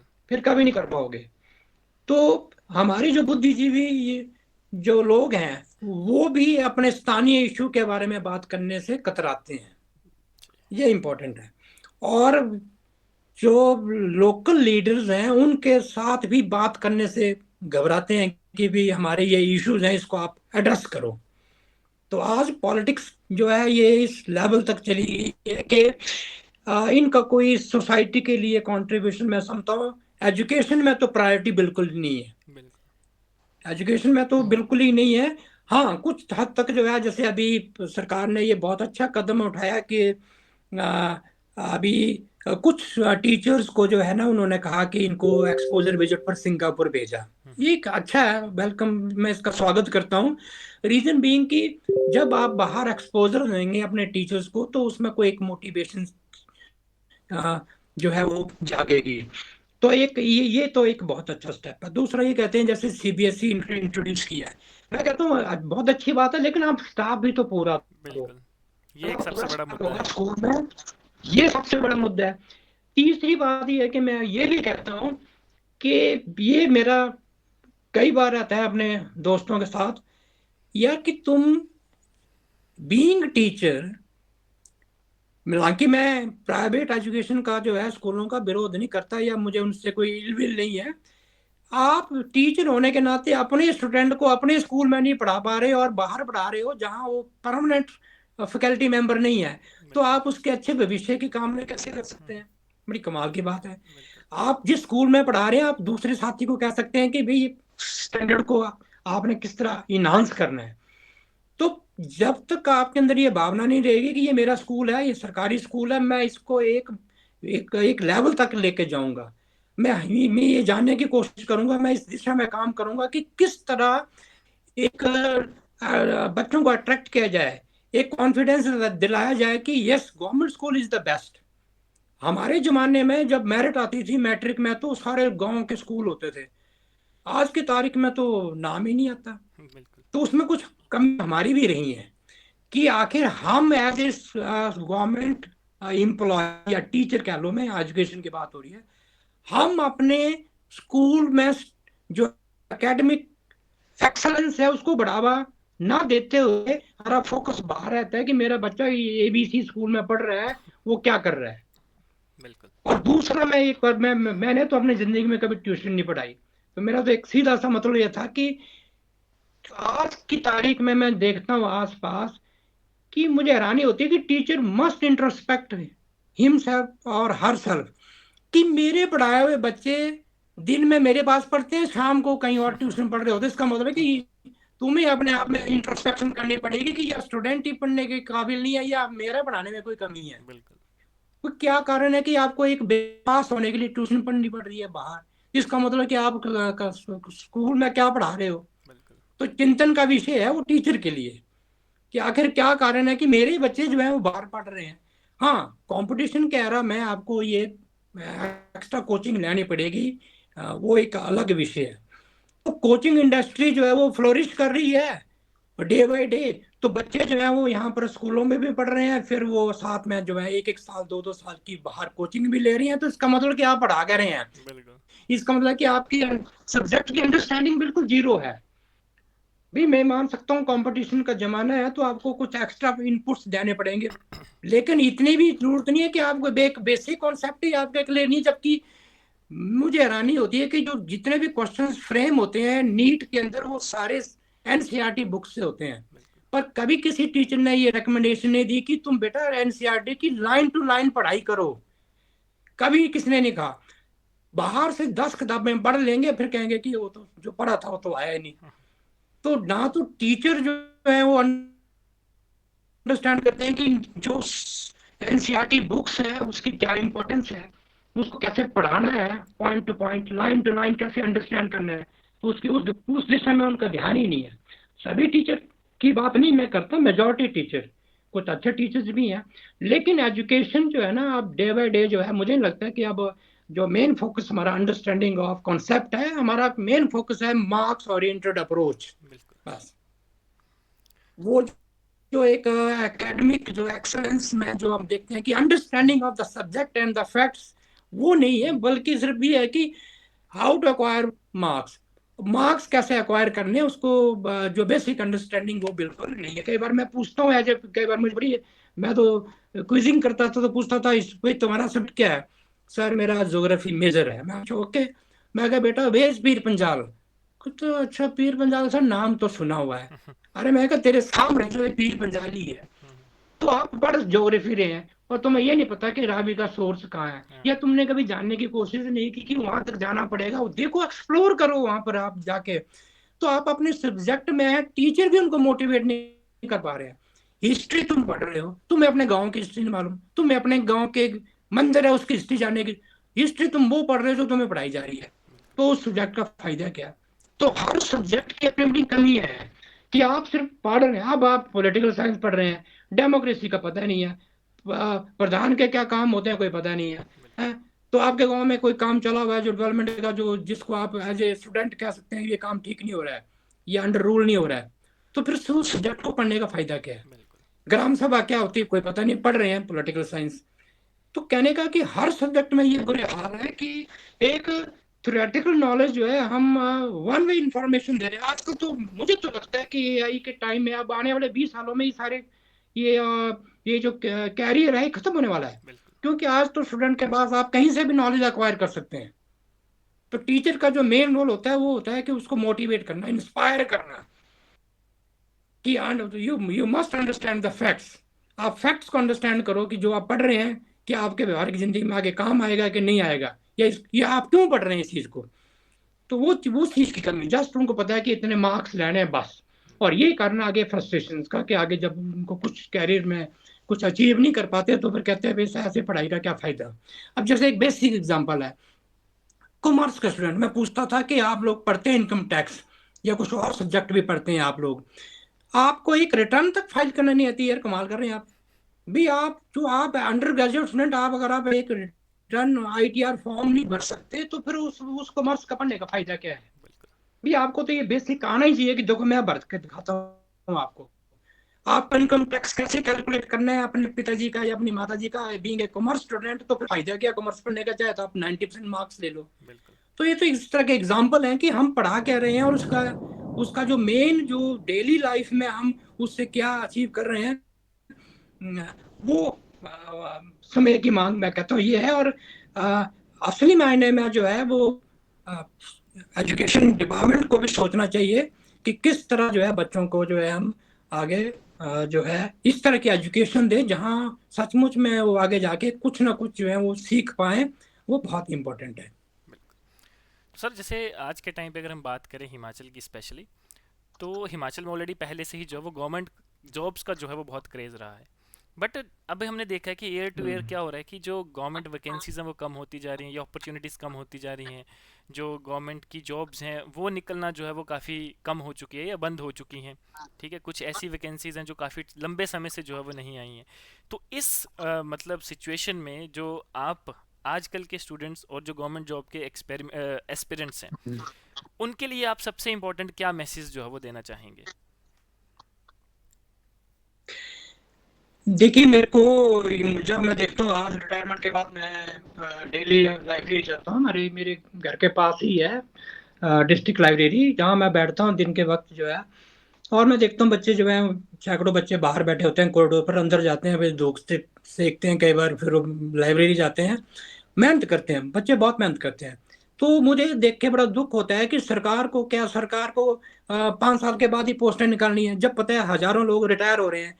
जब रिटायरमेंट लोगों की हो रही है तो पहले से प्लानिंग क्यों ना करें। बिल्कुल। अब एक बच्चा जो है, मैं आपको एग्जांपल देता हूँ कि 2018 प्रीवियस गवर्नमेंट में जो है 5 साल तक कोई कॉलेज कैडर की पोस्टें नहीं निकली, जब वो जाने का वक्त आ गया तो 6 महीने पहले पोस्टें निकाली, और नेक्स्ट जो प्रेजेंट गवर्नमेंट है उन्होंने उसको भरा। तो 5 साल तक तो 600 बच्चे जिन्होंने उस पर पीजी की है या पीएचडी की है, वो तो सिस्टम से बेचारे ओवरेज होते गए। बिल्कुल। और अब जो कर रहे हैं, तो अब अभी अभी 3 साल हो गए हैं, कोई पोस्ट नहीं निकली है। अब आने वाले जो 2 साल बच गए हैं तो लास्ट में निकालेंगे। तो बच्चों में तो फ्रस्ट्रेशन है ही है। तो बिल्कुल। कई बार लगता है कि हम पढ़ाई क्यों करें फिर। तो रिसर्च इसीलिए जो है, यूनिवर्सिटी में बच्चे रिसर्च में जाने को तैयार ही नहीं है। वो लोग रिसर्च कर रहे हैं जो उनको लगता है कि कहीं आगे उनको फायदा होगा। अदरवाइज पहले हमारे टाइम में यूनिवर्सिटी में क्रेज होता था कि रिसर्च करनी है, एमफिल करनी है, पीएचडी करनी है। आजकल तो एमफिल तो उन्होंने बंद कर दिया। तो कहने का मतलब ये है कि टाइम टू टाइम जब तक पोस्टें नहीं निकलेंगी तो इसमें तो सरकार को सोचना पड़ेगा, अदरवाइज स्टूडेंट जो है उनमें फ्रस्ट्रेशन आना जो है वो स्वाभाविक है। और कंपटीशन में भी जब इतना ज्यादा कंपटीशन है तो उनको बाहर निकालने के लिए तो कोई ना कोई तरीका निकाल ही रही है सरकार। और जब इतनी पोस्टें भरनी है, इतना पैसा इकट्ठा करना है, और 3 साल के बाद अगर रिजल्ट ही निकालना है तो फिर क्या फायदा, स्टूडेंट भी क्या करें। बिल्कुल। स्टूडेंट के अंदर जो अनरेस्ट पैदा हो रहा है वो बहुत जो है वो ज्यादा बढ़ चुका है पिछले 10 सालों में, ये मैं जरूर कहूंगा। और ये कारण है कि अब कॉलेज में स्टूडेंट पढ़ना ही नहीं चाहते, वो बस टाइम पास करने आते हैं। ऊपर से अभी यूजीसी का जो है वो कंट्रोवर्सी पैदा हो गई है, तो अब तो टीचर भी पढ़ाना बंद कर देंगे कि छोड़ो यार, ऐसे स्लिप ऑफ टंग हो गया तो हमारे को तो बड़ी मुश्किल आएगी। तो हम किस ओर जा रहे हैं ये कुछ कह नहीं सकते। और हमारा थोड़ा जो यूथ है वो भी अंडर फ्रस्ट्रेशन ही है, मैं तो ये कहूंगा, क्योंकि जब पोस्टें रेगुलर निकल रही हैं तो फिर वो किस बात की तैयारी कर रहे हैं। बड़ी हैरानी होती है, सुबह आते हैं शाम को जाते हैं, और हम भी देखते हैं कि कितनी पोस्टें निकल रही हैं। तो कम से कम सरकार को चाहिए कि टाइम टू टाइम जैसे रिटायरमेंट होते जाए पहले से तैयार रहें कि वे 100 पोस्टें, 200 पोस्टें, 300 पोस्टें, बार एक बार में ही पोस्टें निकाल देनी, उसका फायदा है। लाखों लोग अप्लाई कर रहे हैं, अभी पटवारी का एग्जाम है, 550 पोस्टें हैं शायद, बिल्कुल। 1.5 लाख लोगों ने अप्लाई किया है। बिल्कुल। तो बताइए 1,800 बीमार वाली स्थिति पैदा हो गई है। और बच्चों का भविष्य तो मुझे लगता नहीं है कि कोई ज़्यादा बेहतर नज़र आता है मेरे हिसाब से। बिल्कुल। सर जैसे कि मतलब अगर मैं आपसे पूछूं कि मान लो कि सर जैसे अगर आप एक पॉलिसी मेकर्स होते या एक सिस्टम का पार्ट होते, तो सर कौन कौन सी ऐसी पॉलिसीज हैं या कौन कौन सी ऐसी स्कीम्स हैं जो आप चेंज करना चाहते या फिर नई इंट्रोड्यूस करना चाहते, जो कि हमारे एस्पिरेंट्स के लिए या फिर हमारे जो बच्चे हैं उनके लिए जो फ्रूटफुल रहती और साथ में मतलब कुछ ऐसी स्कीम्स जो कि हमारे एनवायरनमेंट के लिए भी जो है वो उतनी बेटर रहती। देखो मैं तो ये कहूँगा कि आ, जो बच्चे जैसे इन्वायरमेंटल साइंस में जाना चाहते हैं या इस तरह का कंजर्वेशन में अपना भविष्य अपनाना चाहते हैं, तो गवर्नमेंट की तरफ से भी उनको कोई मॉनेटरी बेनिफिट तो होना ही चाहिए ना। आप ये एक्सपेक्ट नहीं कर सकते कि फ्री ऑफ कॉस्ट कोई आदमी जो है वो इस तरह का काम करे। बिल्कुल। जब तक उसको एक बेसिक मिनिमम जो है वो उसको सैलरी ना मिले या इंसेंटिव ना मिले, मैं तो ये कहूंगा तब तक वो उसका रुझान उस साइड रहेगा ही नहीं। तो यही कारण है कि जैसे आजकल जो है अ, इस तरह के ऑर्गेनाइजेशन जैसे एनएसएस होती है या बाकी और चीजें हैं, वो लोग अपना जो भी थोड़ा बहुत काम करते हैं, लेकिन गवर्नमेंट को इस दिशा में ध्यान देना चाहिए। अच्छा, मैं आपने एक बात की तो बीइंग प्रिंसिपल मेरे को मेरी भी बड़ा जो है इसमें जो है वो रहता था इनपुट जो है कि आजकल वोकेशनल है और वोकेशनल कोर्सेज हैं, और मुझे हैरानी होती है कि वोकेशनल कोर्सेज की हमारी स्थिति दयनीय है। रीजन बीइंग उसका कि जो वोकेशनल कोर्सेज चला रखे हैं कॉलेज में, कोई हॉस्पिटलिटी और कोई टूरिज्म का कोई दूसरे कोर्सेज और भी हैं, ये जो होते हैं आपके मार्केटिंग के, तो ना तो उनके पास कोई प्रॉपर स्टाफ है, और जो स्टाफ है उसको भी अंडरपेड है, बिल्कुल। और उनके पास उनकी एक्सप्लॉयटेशन है जब वो ट्रेनिंग के लिए जाते हैं, जब इंटर्नशिप के लिए जाते हैं कि होटल में जा रहे हैं, वहाँ उनके जो है वो उनके साथ जो है वो उनको एक प्रॉपर इंसेंटिव नहीं मिल मिल रहा। कहने का मतलब कि इस तरह के कोर्सेज तो चला रखे हैं जो स्किल स्किल की बात करते हैं, पर इंफ्रास्ट्रक्चर ही नहीं है कॉलेज के अंदर। बिल्कुल। उनको एक थ्योरेटिकल, जैसे मैं कई बार यहाँ, मैं तो क्योंकि एज ट्रैकर्स भी हूँ, एडवेंचर एक्टिविटीज में इन्वॉल्व हूँ, रिसर्च मेरी ट्रैकिंग के साथ ही जुड़ी हुई है। तो जो टूरिज्म के कोर्सेज हैं उनको सिर्फ क्लासरूम में पढ़ा के टूरिज्म पढ़ाया जा रहा है, तो उनको कभी नहीं कहा कि तुम जरा 50 किलोमीटर बाहर जाके एक विलेज कम्युनिटी या इको टूरिज्म का कॉन्सेप्ट अंडरस्टैंड करके आओ, या जो सक्सेसफुल एंटरप्रेन्योर है उनका कुछ देख के आओ। तो आप किस तरह के कोर्सेज बच्चों को सिखा रहे हैं कि आप किताब पढ़ा के, आप +2 की बात कर रहा हूँ कि जब मैं पांगी में था तो वहाँ पूछता था टीचर को +2 को कि तुम्हारा, या तुम इन बच्चों को कहीं लेके जाते हो यहाँ पर जो यहाँ यहाँ के जो इस तरह के, तो कहते नहीं सर हमारे लिए तो सिर्फ ये है कि जो थ्योरी में लिखा है वही पढ़ाना है टूरिज्म का, बाकी कोई लेना देना नहीं है हमारा। तो जब फील्ड विजिट ही नहीं होगी, बिल्कुल। तो आप बताओ कि जब फील्ड एक्सपोजर ही नहीं है तो टूरिज्म किस काम का। जब आपने कोई विलेज जो अडॉप्टेड विलेज तो कम से कम होने चाहिए कि ये एक मॉडल है जहां पर इस तरह की रूरल टूरिज्म को आप देखा जा सकता है, या कम्युनिटी बेस्ड टूरिज्म है, या ग्रीन टूरिज्म है, या वाइडरनेस टूरिज्म है। तो जब आपको फील्ड का नॉलेज ही नहीं है तो इस तरह के कोर्स करने का फायदा ही क्या है, बताइए आप। तो आप क्या, उससे तो बेहतर है कि जो मार्केटिंग के जो स्टूडेंट है वो जो बिना पढ़े बिना डिग्री के कहीं काम कर रहे हैं किसी मॉल के अंदर, तो वो वैसे ही सीख जाते हैं 6 महीने के अंदर की बिल्कुल। किस तरह कम्युनिकेशन स्किल्स हैं, कैसे बात करनी है, कैसे प्रोडक्ट को बेचना है। तो ये जो कॉलेज के अंदर जो पहले तो बड़े कॉलेजेस में स्टार्ट किया, अब और कॉलेजेस को दे दिए, तो मैं आपको कहूंगा कि ये कामयाब नहीं है। और ये किसी कंपनी द्वारा जो ऑपरेट किए जा रहे हैं, उनको कभी कभार 4-4 महीने से उनको पे नहीं मिल रही है, और जब टाइम से अपनी सैलरी नहीं मिलेगी तो क्या पढ़ाएंगे। और ये बाहर के जो पार्टनर हैं वो क्यों उनको दे रखी है छूट की, जिसको आप कहते हैं आउटसोर्स। बिल्कुल। तो आउटसोर्स में आप क्या उम्मीद करोगे। अच्छा, एक और एग्जांपल देता हूँ जो मुझे याद आया कि जब हमने तो एमएससी की है यूनिवर्सिटी से, उसका अपना इंफ्रास्ट्रक्चर है, वहाँ एसोसिएट प्रोफेसर और प्रोफेसर फुल फ्लैज होते थे, तो वो रिसर्च करवाते थे, लैब थी। आजकल क्या हो रहा है कि college A B C D में एमएससी फिजिक्स एमएससी केमिस्ट्री, कितने लोग हैं, 2 लोग हैं। बिल्कुल। 2 लोग अंडर ग्रेजुएट को पढ़ा रहे हैं, 2 लोग पी वही लोग पीजी को पढ़ा रहे हैं। यार मैं कहता हूँ कि उनके पढ़ाए हुए वे जो पोस्ट ग्रेजुएट निकलेंगे वो क्या निकलेंगे? हम्म, वो तो उनके पास एक बंदा ही वो यूजी पीजी कैसे पढ़ाएगा बताओ? बिल्कुल। और पॉलिटिकल इंटरफेरेंस है कि यहाँ बच्चों ने डिमांड की है, यहाँ ये कोर्स दे दो। कई जगह तो आर्ट्स के भी जो पीजी चल रही हैं, तो जहाँ 5 लोग होने चाहिए सिर्फ 2 लोग ही यूजी को पढ़ा रहे हैं और वही लोग पीजी को पढ़ा रहे हैं। तो क्या यूजी का स्टैंडर्ड होगा और क्या पीजी का स्टैंडर्ड होगा?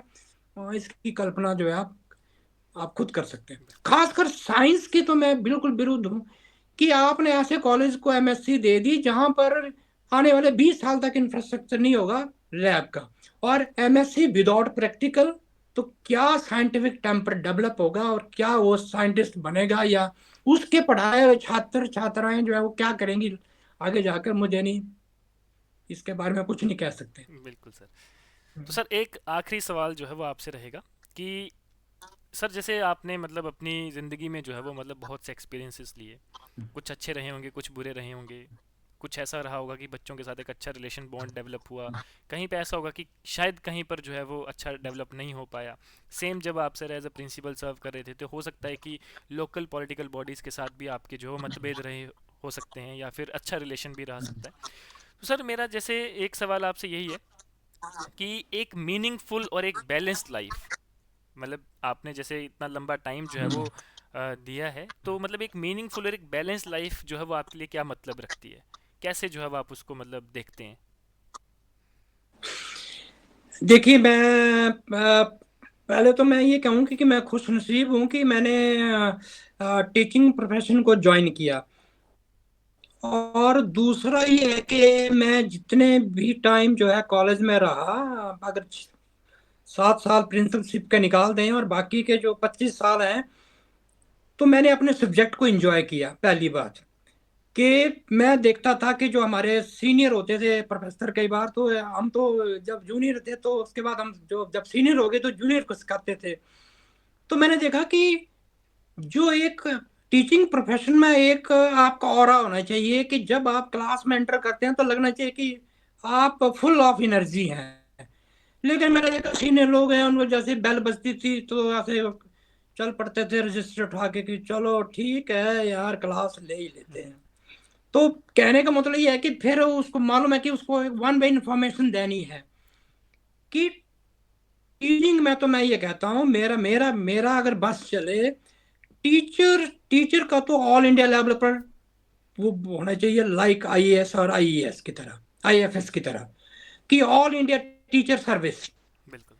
कि वहां पर वो लोग आए जो सचमुच में टीचर बनना चाहते हैं और वो एक स्क्रूटनी के साथ आए। मैं आपको बता नहीं सकता, आप जैसे फिर कंट्रोवर्सी पैदा हो जाएगी।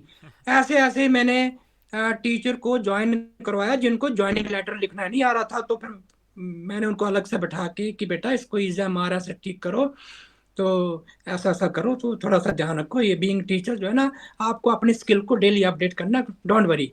तो अब आप समझ गए कि जिस बात को मैं कहना नहीं चाहता, बिल्कुल बिल्कुल। कि अब वो जब आप पढ़ाते हैं तो वो सबसे एक आपका बेहतर एक्सपीरियंस होता है कि जब आप एक्स्ट्रा नॉलेज बच्चों को देते हैं।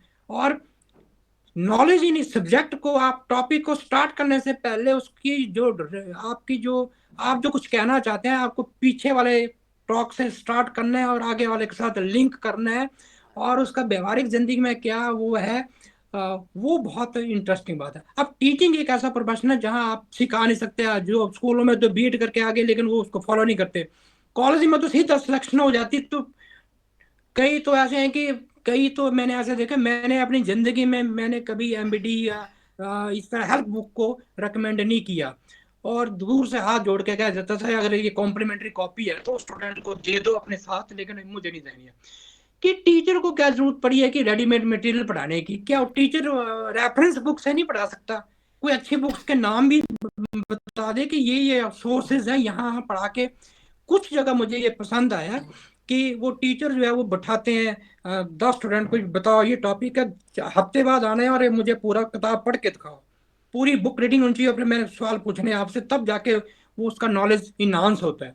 लेकिन जब आपको पढ़ाने 10 सवाल हैं, वो भी एक रेडीमेड बुक से, रेफरेंस बुक से, और इस तरह की एमबीडी या कोई बाकी जिस तरह हेल्प बुक्स हैं, एमए के बच्चे मैंने देखे कि वो रेखा पब्लिकेशन या वहां के, मैंने कहा यार तुम फिर एमए का फायदा क्या इस तरह का पढ़ने का। बिल्कुल।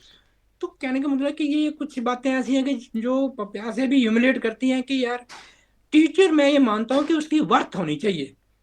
वर्थ का मतलब कि जब आप कहीं किसी जगह खड़े हो या जब आप कुछ चार शब्द बोलने पर आ जाए ना, तो अगला बंदा भी, ऑडियंस भी बोले कि वाकई ये है एक टीचर। बिल्कुल। तो जब हम अपनी बात नहीं रख पाएंगे, जब हम अपने सब्जेक्ट को अपडेट ही नहीं करेंगे, हैं, और ये मान के चलेंगे कि जो हमें आता है वही आता है, हम इसे आगे नहीं पढ़ाने वाले, तो फिर बहुत मुश्किल है। तो टीचर की ट्रेनिंग बहुत जरूरी है। और ये बहुत अच्छी बात है कि हाँ, यहाँ पर एक बात मैं जरूर कहूंगा कि मैंने अपनी लाइफ में ना जाने कितनी कॉन्फ्रेंसेस और सेमिनार्स, नेशनल और इंटरनेशनल लेवल के, तो मैंने 8-10 अपने रिसर्च के अटेंड किए हैं जो अब्रॉड, विद इन इंडिया मैंने बहुत सारी मैंने अटेंड किया।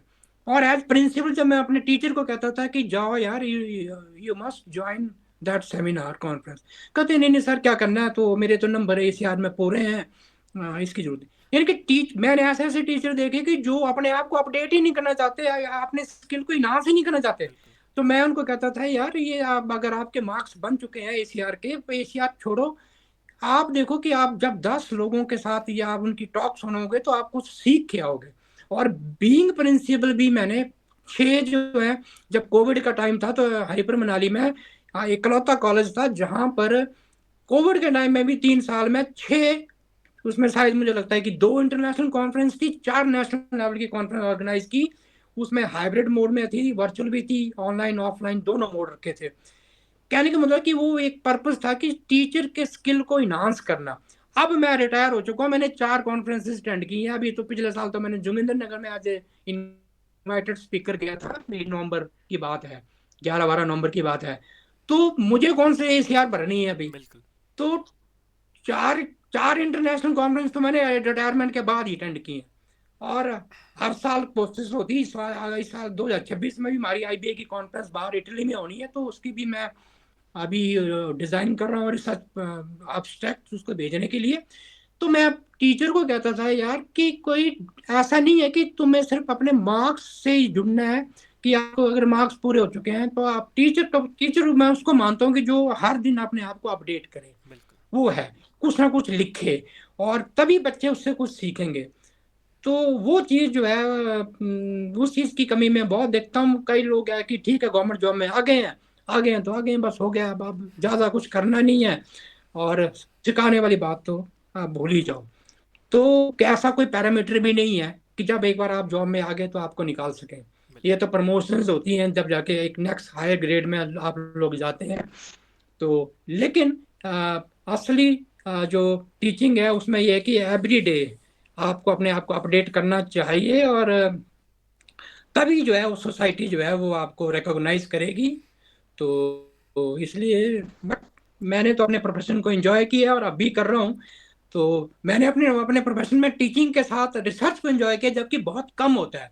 यूनिवर्सिटी में तो लोग रिसर्च करवाते हैं, करते भी हैं, लेकिन बड़े गिने चुने लोग हैं कॉलेज कैडर में कि जिन्होंने एज टीचर रिसर्च के प्रोजेक्ट्स को भी रन किया। और मैंने तो अपने रिसर्च को एंजॉय किया क्योंकि ये फील्ड बेस्ड रिसर्च थी, तो मुझे जिंदगी में बहुत कुछ सीखने को मिला। और मेरी रिसर्च ऐसी रही कि मुझे ना जाने कितनी रातें जो हैं वो नोमैटिक शेफर्ड्स होते हैं, पोहाल भेड़ बकरी बिल्कुल। वाले, उनके साथ गुजारनी पड़ी, क्योंकि खाने के लिए वही प्रोवाइड करते थे। कई बार वहां पर चाय पिला दी, कुछ खाना खिला दिया, रात को सो गए, आग जली हुई है।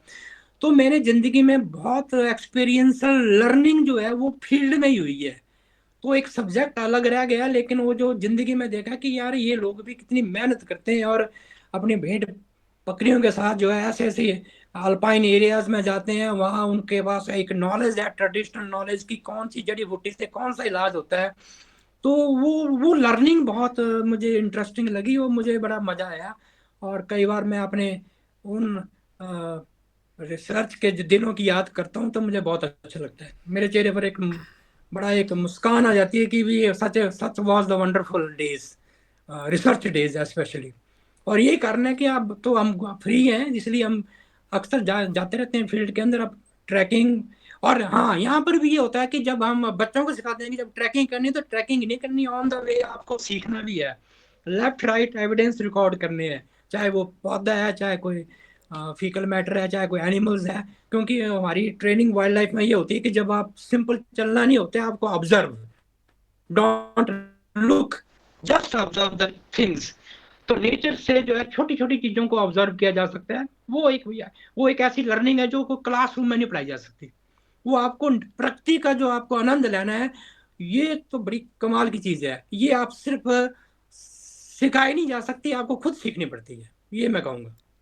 सर जैसे आपका as a principal administrative work रहा, एडमिनिस्ट्रेटिव सर्विसेज एक तरह से आप कह सकते हैं, तो सर जैसे मेरा सवाल ये है कि अगर हम बात करें एडमिनिस्ट्रेटिव ऑफिसर्स की, लाइक आईएएस हैं, एसडीएम्स हैं, है ना, एचएएस हैं, ये सारे जो हैं आईपीएस वगैरह, तो सर जैसे देखने को मिलता है, हम कई बार न्यूज़ में भी ये चीज़ देखते हैं कि मतलब 40% तो ऐसे ऑफिसर्स हैं, दे आर मतलब जो सही में वो चीज़ बनना चाहते थे, या जो सही में एडमिनिस्ट्रेटिव ऑफिसर्स बनना चाहते थे और वो बने, और वो अपना फील्ड वर्क, जैसे आपने फील्ड की बात करी, तो जो उनका फील्ड वर्क है, लोगों के साथ जुड़ना, उनसे बात करना, उनकी प्रॉब्लम्स को जो है वो सॉल्व करना, उनके इश्यूज़ को रिजॉल्व करना, वो सारे करते हैं।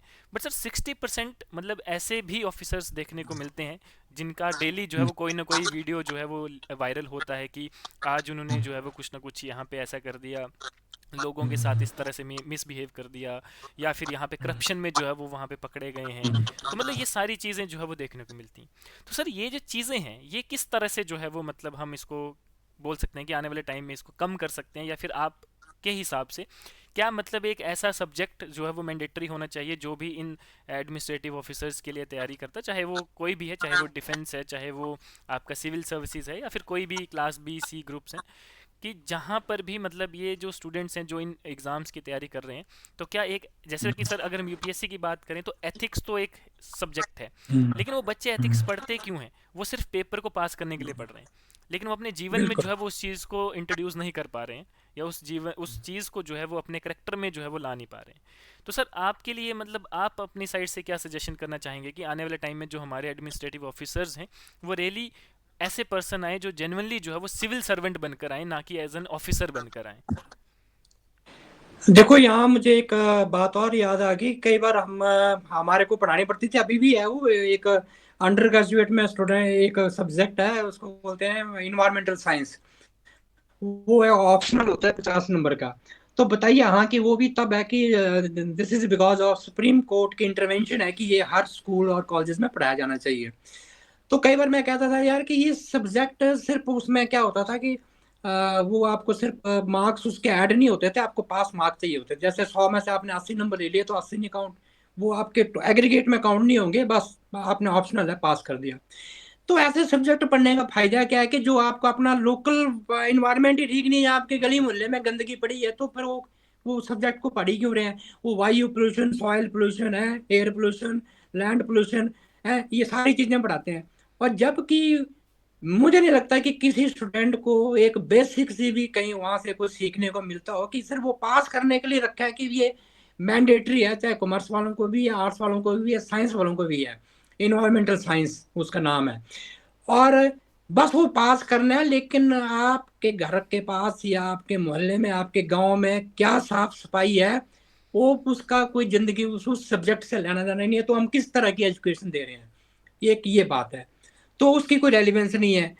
नंबर 2, जैसे आपने कहा, आपने बहुत अच्छी बात की। तो कई बार क्या होता है कि मैं देखता हूँ कि जो ब्यूरोक्रेट्स होते हैं ना, अब मुझे बताइए कि एक एक डिप्टी कमिश्नर है, एक गांव का बंदा है, वो बाहर खड़ा है, उसको कहा कि तेरे को 3 से 4 के बीच में वो मिलना है, उसको तो शाम को घर भी जाना है। तो ये जो ब्यूरोक्रेट्स हैं, they should be such A humble person, ये ऐसे हम्बल होने चाहिए कि कोई फटे हाल में कोई आ रहा है तो पूछे, हाँ जी क्या बात है, अच्छा ये है।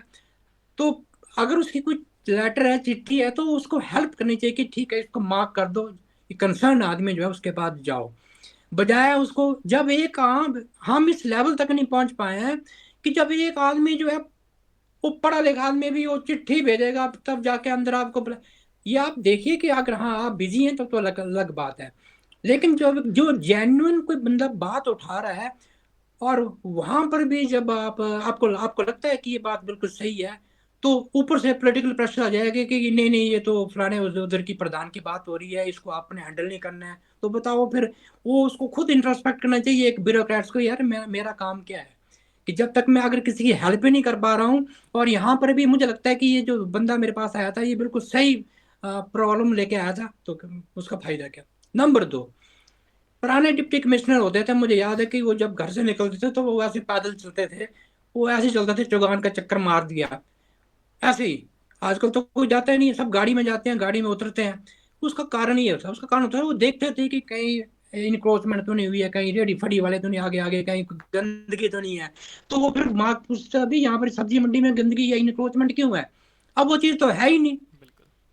तो आप किस बात के ब्यूरोक्रेट्स हैं कि जब आप ये चीज एड्रेस ही नहीं कर पा रहे हैं, बोल ही नहीं पा रहे हैं, भी इतने भी कोई बिजी नहीं होता।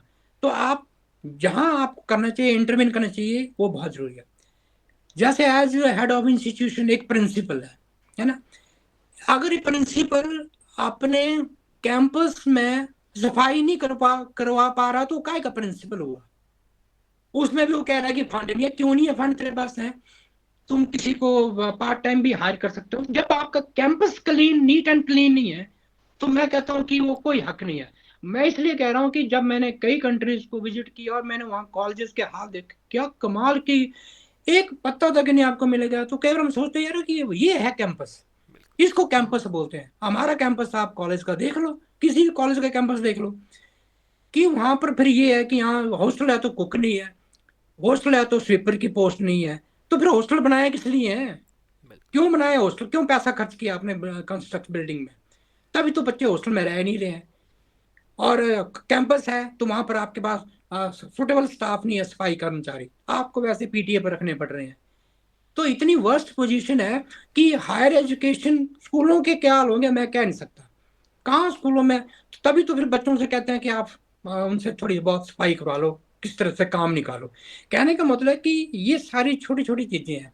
और ब्यूरोक्रेसी में तो मैं कहता हूँ कि बंदे को हम्बल होना चाहिए। जब आप ब्यूरोक्रेसी में आते हैं तो कोई बंदा आपके ऊपर लांछन ना लगा सके, कोई आम आदमी। तो ये, हाँ, यहाँ बात मुझे याद आती है कि जब मैंने सर्विस ज्वाइन की थी तो मेरे फादर भी एक ऑफिसर थे, गैजेटेड ऑफिसर।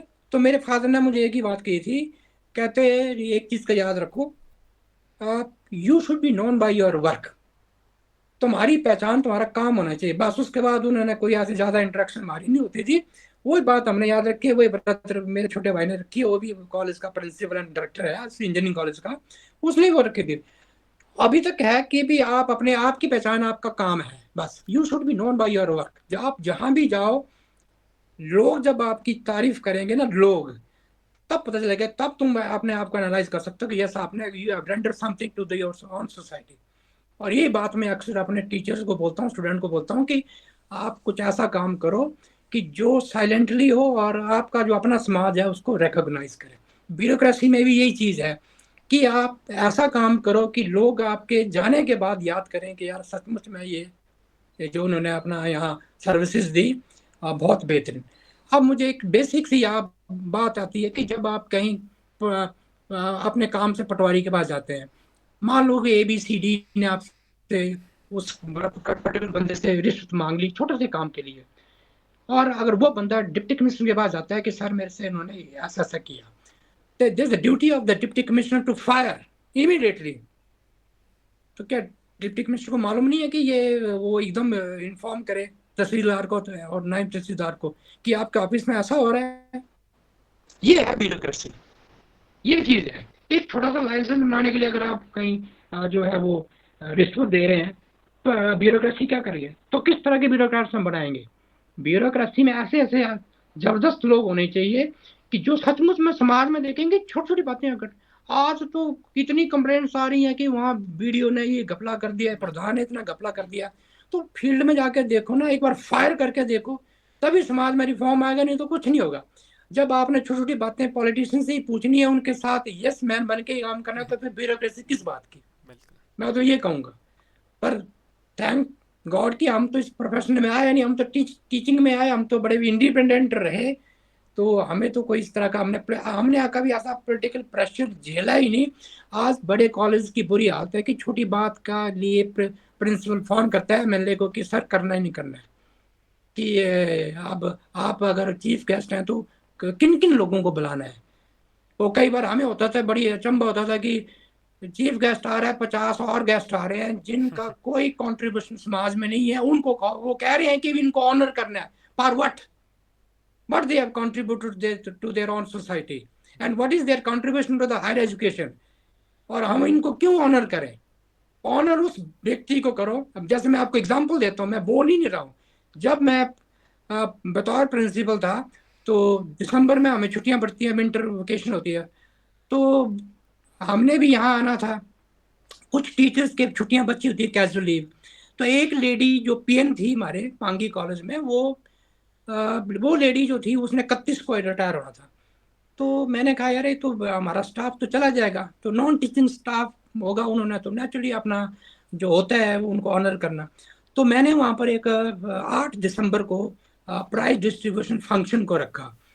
तो मेरे मन में आया, मैंने कहा यार हम तो जब चले जाएंगे 15-16 दिसंबर को, तो मुझे ना इस लेडी को, क्योंकि वो लेडी बड़ी जेन्युइन और काम करने वाली लेडी थी, मैंने कहा मुझे ना इनको ऑनर करना है। तो मैंने उनको कहा कि आप ना जिस दिन हमारा पीडीएफ है, तो आप अपने घर से अपने बेटे बहू जो भी आपके रिश्तेदार हैं, आप, क्योंकि हम तो चले जाएंगे 20 दिसंबर तक, तो हम चाहते हैं कि हम हमारी तरफ से, कॉलेज की तरफ से आपको, हमने बस जस्ट ऐसे ही आपको जो गिफ्ट देनी है, नाम गिफ्ट होता है। बिल्कुल। तो मैंने किसी को बताया नहीं। तो उस दिन वो आए बेचारे तैयार तो होके, एज ए गेस्ट बुलाया। फिर मैंने वहाँ जब डिस्ट्रीब्यूशन चल रहा था प्राइजेस का, तो मैंने एक पर्टिकुलर सेक्शन था जैसे उसमें सोशल सर्विस और वो जिनको प्राइजेस देने थे, तो मैंने एकदम इंटरवीन किया। मैंने कहा इसके बाद जो प्राइजेस दिए जाएंगे वो श्रीमती सो एंड सो द्वारा दिए जाएंगे। तो उनको बुलाया और उनको उनकी उनकी तरफ से जो है बच्चों को ऑनर किया। तो उसकी आंख में ना ऐसे आंसू आ गए कि भैया आपने मुझे इतना, मैं क्या ये नहीं, क्या मैं क्या, you are part of our institution. बिल्कुल। तो मैंने किसी को नहीं बताया, मैंने कहा ये पूरे प्राइजेस जो हैं जो भी हैं, ये लेडी जो है इनके हाथों से प्राइजेस दिए जाएंगे। और यही हम कर सकते हैं। हम बिल्कुल। अपने समाज में ये छोटी छोटी चीजों के ऊपर ध्यान देना, तो हमें कोई वीआईपी बुलाने की जरूरत थोड़ी है कि वो मिनिस्टर आएगा उसी से, कहाँ लिखा है कि वही प्राइज देगा? बिल्कुल। है, समाज में ऐसे लोग भी हैं जिनकी कंट्रीब्यूशन है, तो वो चाहे किसी भी पद पर है, उसके हाथों से फिर उनके जो घर से आए थे उसके बेटे बहू, उन लोगों ने बड़ा हाईली अब्लाइज्ड फील किया कि हमने तो जिंदगी में नहीं सोचा कि हमें भी इस तरह का ऑनर दिया जाएगा। तो वो एक प्रॉपर जो उनको गिफ्ट गुफ्ट तो एक सेकेंडरी चीज थी, पर इनको प्रॉपर एक रिगार्ड दिया। तो ये छोटी छोटी चीजें हैं जो हम समाज में अगर करना चाहें, या ब्यूरोक्रेसी वाले लोग करना चाहें, तो वो ऑनर कर सकते हैं। क्यों नहीं कर सकते? तो है तो छोटी छोटी चीजें, लेकिन तभी समाज में चेंज आएगा। तो ये मैं कहता हूँ कि अगर ब्यूरोक्रेसी में बच्चों ने जाना है, जो अपनी मेहनत कर रहे हैं, एक ऐसे ब्यूरोक्रेट बने बिल्कुल हम्बल, जो राह चलते भी कोई अपनी समस्या लेके आया कि साहब मुझे ये दिक्कत है, और जब उसको लगता है कि वो कर सकता है तो उसको करना चाहिए। उसको लगता है कि नहीं हो सकता तो कह दो कि भी ये नहीं हो सकता, बिल्कुल। पर वो जरूर बात करे। पर आजकल फिर एरोगेंसी में लोग रह रहे हैं, तो बात करना तो बहुत दूर की बात है। पर इस तरह के कुछ ऐसे अच्छे ब्यूरोक्रेट्स भी हैं कि जो डाउन टू अर्थ हैं। बिल्कुल। ऐसे भी ब्यूरोक्रेट्स हमने देखे हैं लाइफ में। तो मुझे लगता है कि जो हमारे बच्चे जो हैं कंपटीशन की तैयारी कर रहे हैं, वो जरूर अ, अच्छे जो हैं वो अफसर बने और अपने प्रदेश का नाम रोशन करें, वही उनकी कंट्रीब्यूशन है। लेकिन सबसे इम्पोर्टेंट है, जब आप रिटायर होते हैं और जब आप चिंतन करते हैं ना, कि आपको लगता है कि आपने what you have given to your own society. अब मैं अपने आप से प्रश्न करता हूँ, मैंने क्या दिया है? मुझे लगता है मैं जहां भी जाता हूँ, चाहे मनाली कॉलेज में जाऊं या जहां इधर पांगी चले जाऊं, मुझे पता है कि जिस गांव में मैं चला गया तो लोग बाहर आते हैं, दौड़ के आते हैं कि सब बैठो, have a cup of T. ऐसे ऐसे लोग हैं, तो तब ऑनर फील होता है कि यस, बिल्कुल। बच्चे हमारे बाजार में मिलते हैं, कई साल पहले पढ़ चुके हैं, तो दूर से दौड़ के आते हैं, तो बहुत अच्छा लगता है कि यस, तब लगता है कि नहीं, सोसाइटी में कुछ दिया है। तो ये एक बड़ा ग्रेट एक्सपीरियंस है। ऐसा एक्सपीरियंस सबको होना चाहिए। तो सर्विस ऐसी करो जहां लोग सचमुच में आपको आपके ना होने के बाद भी याद करें, वो है कंट्रीब्यूशन। बिल्कुल सर। आपके रहते, आपकी कुर्सी पर रहते हैं तो कोई भी सलाम करेगा। बिल्कुल सर। आप कुर्सी पर नहीं है उसके बाद कितने लोग आपको रिमेम्बर करते हैं। एक किताब है जो बच्चों को मैं कहता हूँ, who will cry when you die, Robin Sharma. उस किताब में बच्चों को कहता हूँ कि भी आप ये देखो, ये टाइटल इसका बड़ा अजीब सा है, लेकिन वो इस बात को फोकस कर रहा है कि आप ऐसा काम करें समाज में कि आपको कितने लोग याद रखेंगे, ये बहुत इंपॉर्टेंट है। How many people, how many students will remember you, how many people from society remember you, what you have contributed to their own society. यही बात बहुत इंपॉर्टेंट है, और जब ये कोई आदमी समझ आता है तो फिर उसको नहीं फर्क पड़ता, फिर वो हमेशा समाज की बात करता है। बिल्कुल सर, बिल्कुल। अपने सेल्फ उसके लिए लोग काम करते हैं, करने वाले करते हैं, करते ही रहो, लेकिन एनालिसिस इस बात का ही होगा हमेशा कि आपने समाज को क्या दिया, अपने समाज को जहां आप रहते हैं। बिल्कुल सर। ये मैसेज है। Thank you sir, thank you so much. मतलब आपने बहुत ही ज़्यादा अच्छी इन्फॉर्मेशन जो है वो हमारे यूथ के साथ जो है वो शेयर करी, और ऑब्वियसली हमारे साथ जैसे मैक्सिमम हमारा यंग एस्पिरेंट्स जो है वो हमारे साथ जुड़ा है, तो ऑब्वियसली बहुत बिल्कुल ज़्यादा लर्निंग जो है वो आपसे मिलेंगी। और हम आगे भी जो है वो आपके साथ बातचीत करते रहेंगे, सो दैट कि मतलब आपका जो मतलब एक्सपीरियंस है वो हम बाकियों के साथ भी शेयर करते रहें, सबके साथ शेयर करें। और आपसे जो है मतलब आप या जैसे और जो भी ऑफिसर्स हैं, जो भी मतलब ऐसे एक्सपीरियंस्ड बिल्कुल होल्डर्स हैं, उनसे जो है वो हमारा यूथ सीखता रहे। क्योंकि सर आज के टाइम पे मेन इशू ही ये है, क्योंकि बच्चा जो है, बच्चा अपने सीनियर्स को भी सुनना पसंद नहीं कर रहा है आज के टाइम पे। बिल्कुल बिल्कुल। अगर सर हम आज से कुछ टाइम पहले की बात करें तो एक रिगार्ड होता था एक टीचर के लिए, एक मतलब एल्डर्स के लिए। बट आज के टाइम में ऐसा हो रहा है कि जो हमारा न्यू, जिसको हम बोलते हैं जेंजी जनरेशन जो हम्म, हमारी है, वो मतलब इतना, बिल्कुल। एक तो एजुकेशन में इतना इंटरेस्ट भी जो है वो उनका नहीं देखने को मिल रहा है। क्योंकि सर मैं जैसे खुद एक एजुकेशन लाइन में हूँ, तो मतलब मैं खुद ये चीज़ एक्सपीरियंस करता हूँ। एंड दूसरी चीज़ सर कि एक चीज़ तो ये होगी कि, और दूसरी चीज़ सर कि वो रिगार्ड नहीं करना चाहते, वो अपने टीचर को या फिर बिल्कुल जो उनके सीनियर्स हैं, मेंटर्स हैं, वो उनको रिगार्ड्स भी जो है वो इतना नहीं करते हैं। तो ये बहुत से ऐसे इश्यूज जो है वो मतलब आज के टाइम पे बहुत सी ऐसी चीज़ें जो है वो देखने को मिलती हैं। तो ऑब्वियसली सर मतलब एक ऐसा पर्सन जिनको मतलब हम सोने जैसे आप हैं सर, जैसे आपने इतनी चीज़ें बताई हमें और हमारे यूथ के लिए, हमारे स्टूडेंट्स के लिए, यंग जनरेशन के लिए, तो मैं बस यही कामना करूँगा कि जो जो भी मतलब आपको सुन रहा है वो ज़रूर इन चीज़ों को जो है वो अपनी लाइफ में, अपने करेक्टर में फॉलो करें। तभी जो है वो जीवन जो है वो एक अच्छा जो है वो बीतेगा। और जैसे कि आपने कहा कि आफ्टर रिटायरमेंट जब आप चिंतन करते हैं तो आप सोचते हैं कि आपने क्या अच्छा बिल्कुल किया है अपनी ज़िंदगी में, क्या बेहतर किया है। बिल्कुल। तो वो चीज़ें जो है वो इम्पोर्टेंट होनी चाहिए। तो सर बहुत बहुत शुक्रिया सर, आप हमारे साथ आए। आगे भी हम आपके साथ सर जुड़े धन्यवाद। रहेंगे। और जाते जाते सर अगर आप कुछ कहना चाहें तो आप बता सकते हैं सर। नहीं, मेरा तो एक सिंपल सा मैसेज है कि do something great for your own society. आप किसी भी पद पर रहें, आप चाहे समाज सेवा में रहें, चाहे आप कंजर्वेशन की फील्ड में रहें, चाहे आप गवर्नमेंट जॉब में रहें, आप हमेशा ये कोशिश करें कि आप बेहतर से बेहतर अपने समाज को क्या दे सकते हैं, ये बहुत इम्पोर्टेंट है। तो हमारा मैसेज यही है, यंगस्टर के लिए भी यही है। और मैं तो यही कहता हूँ कि कई बार लिव इन प्रेजेंट, बिल्कुल। कि आप प्रेजेंट मोमेंट में चाहे पढ़ाई करते हैं बिल्कुल फोकस होके करें। और मोटिवेशन ऐसी चीज है कि जो आज मोटिवेटेड हैं कल थोड़ा कम हो जाएंगे, फिर और कम हो जाएंगे। और सबसे इम्पोर्टेंट है डिसिप्लिन, डिसिप्लिन जो है, और कंसिस्टेंसी। आप जो भी पढ़ाई कर रहे हैं बिल्कुल लगे रहो, आपको कहीं ना कहीं उसका फायदा जरूर मिलेगा, और मिलता भी है। तो अपने आप को चार्ज रखें, और निराशावादी ना बने। जिस जिस ढंग से माहौल चल रहा है, जो एम्प्लॉयमेंट के जो जो मेन इशू है, और ऐसा नहीं है, जो पोस्टें भी आएंगी, लोग रिटायर भी हो रहे हैं, और पोस्टें तो आती जाती रहेंगी। पर आपको ये आप अब वो टाइम नहीं रहा, नो फ्री लंच, आपको मेहनत करनी पड़ेगी। बिल्कुल। बिना मेहनत के कुछ नहीं मिल सकता। और तीन चीजों का आप जरूर ध्यान रखें। कोई भी बच्चा कामयाब तब होता है, नंबर वन, जब उसके माँ बाप की ब्लेसिंग होती है, वो सबकी होती है। नंबर टू, जब उसकी अपनी मेहनत है।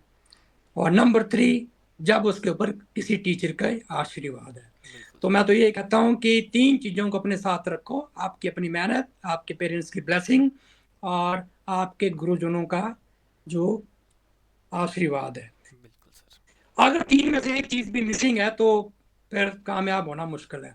किसी भी कामयाब आदमी से पूछो, तीन चीजों का हाथ रहेगा उसके ऊपर, या तो उसको किसी टीचर ने गाइड किया होगा, उसके माँ बाप की ब्लेसिंग रही होगी, और उसका अपना मेहनत। बिल्कुल। ये तीनों चीजों की ब्लेंडिंग हो जाए, नथिंग इम्पॉसिबल, कोई चीज असंभव नहीं है। आपको जिंदगी में वो सब कुछ मिलेगा जिसको आप पाना चाहते हैं।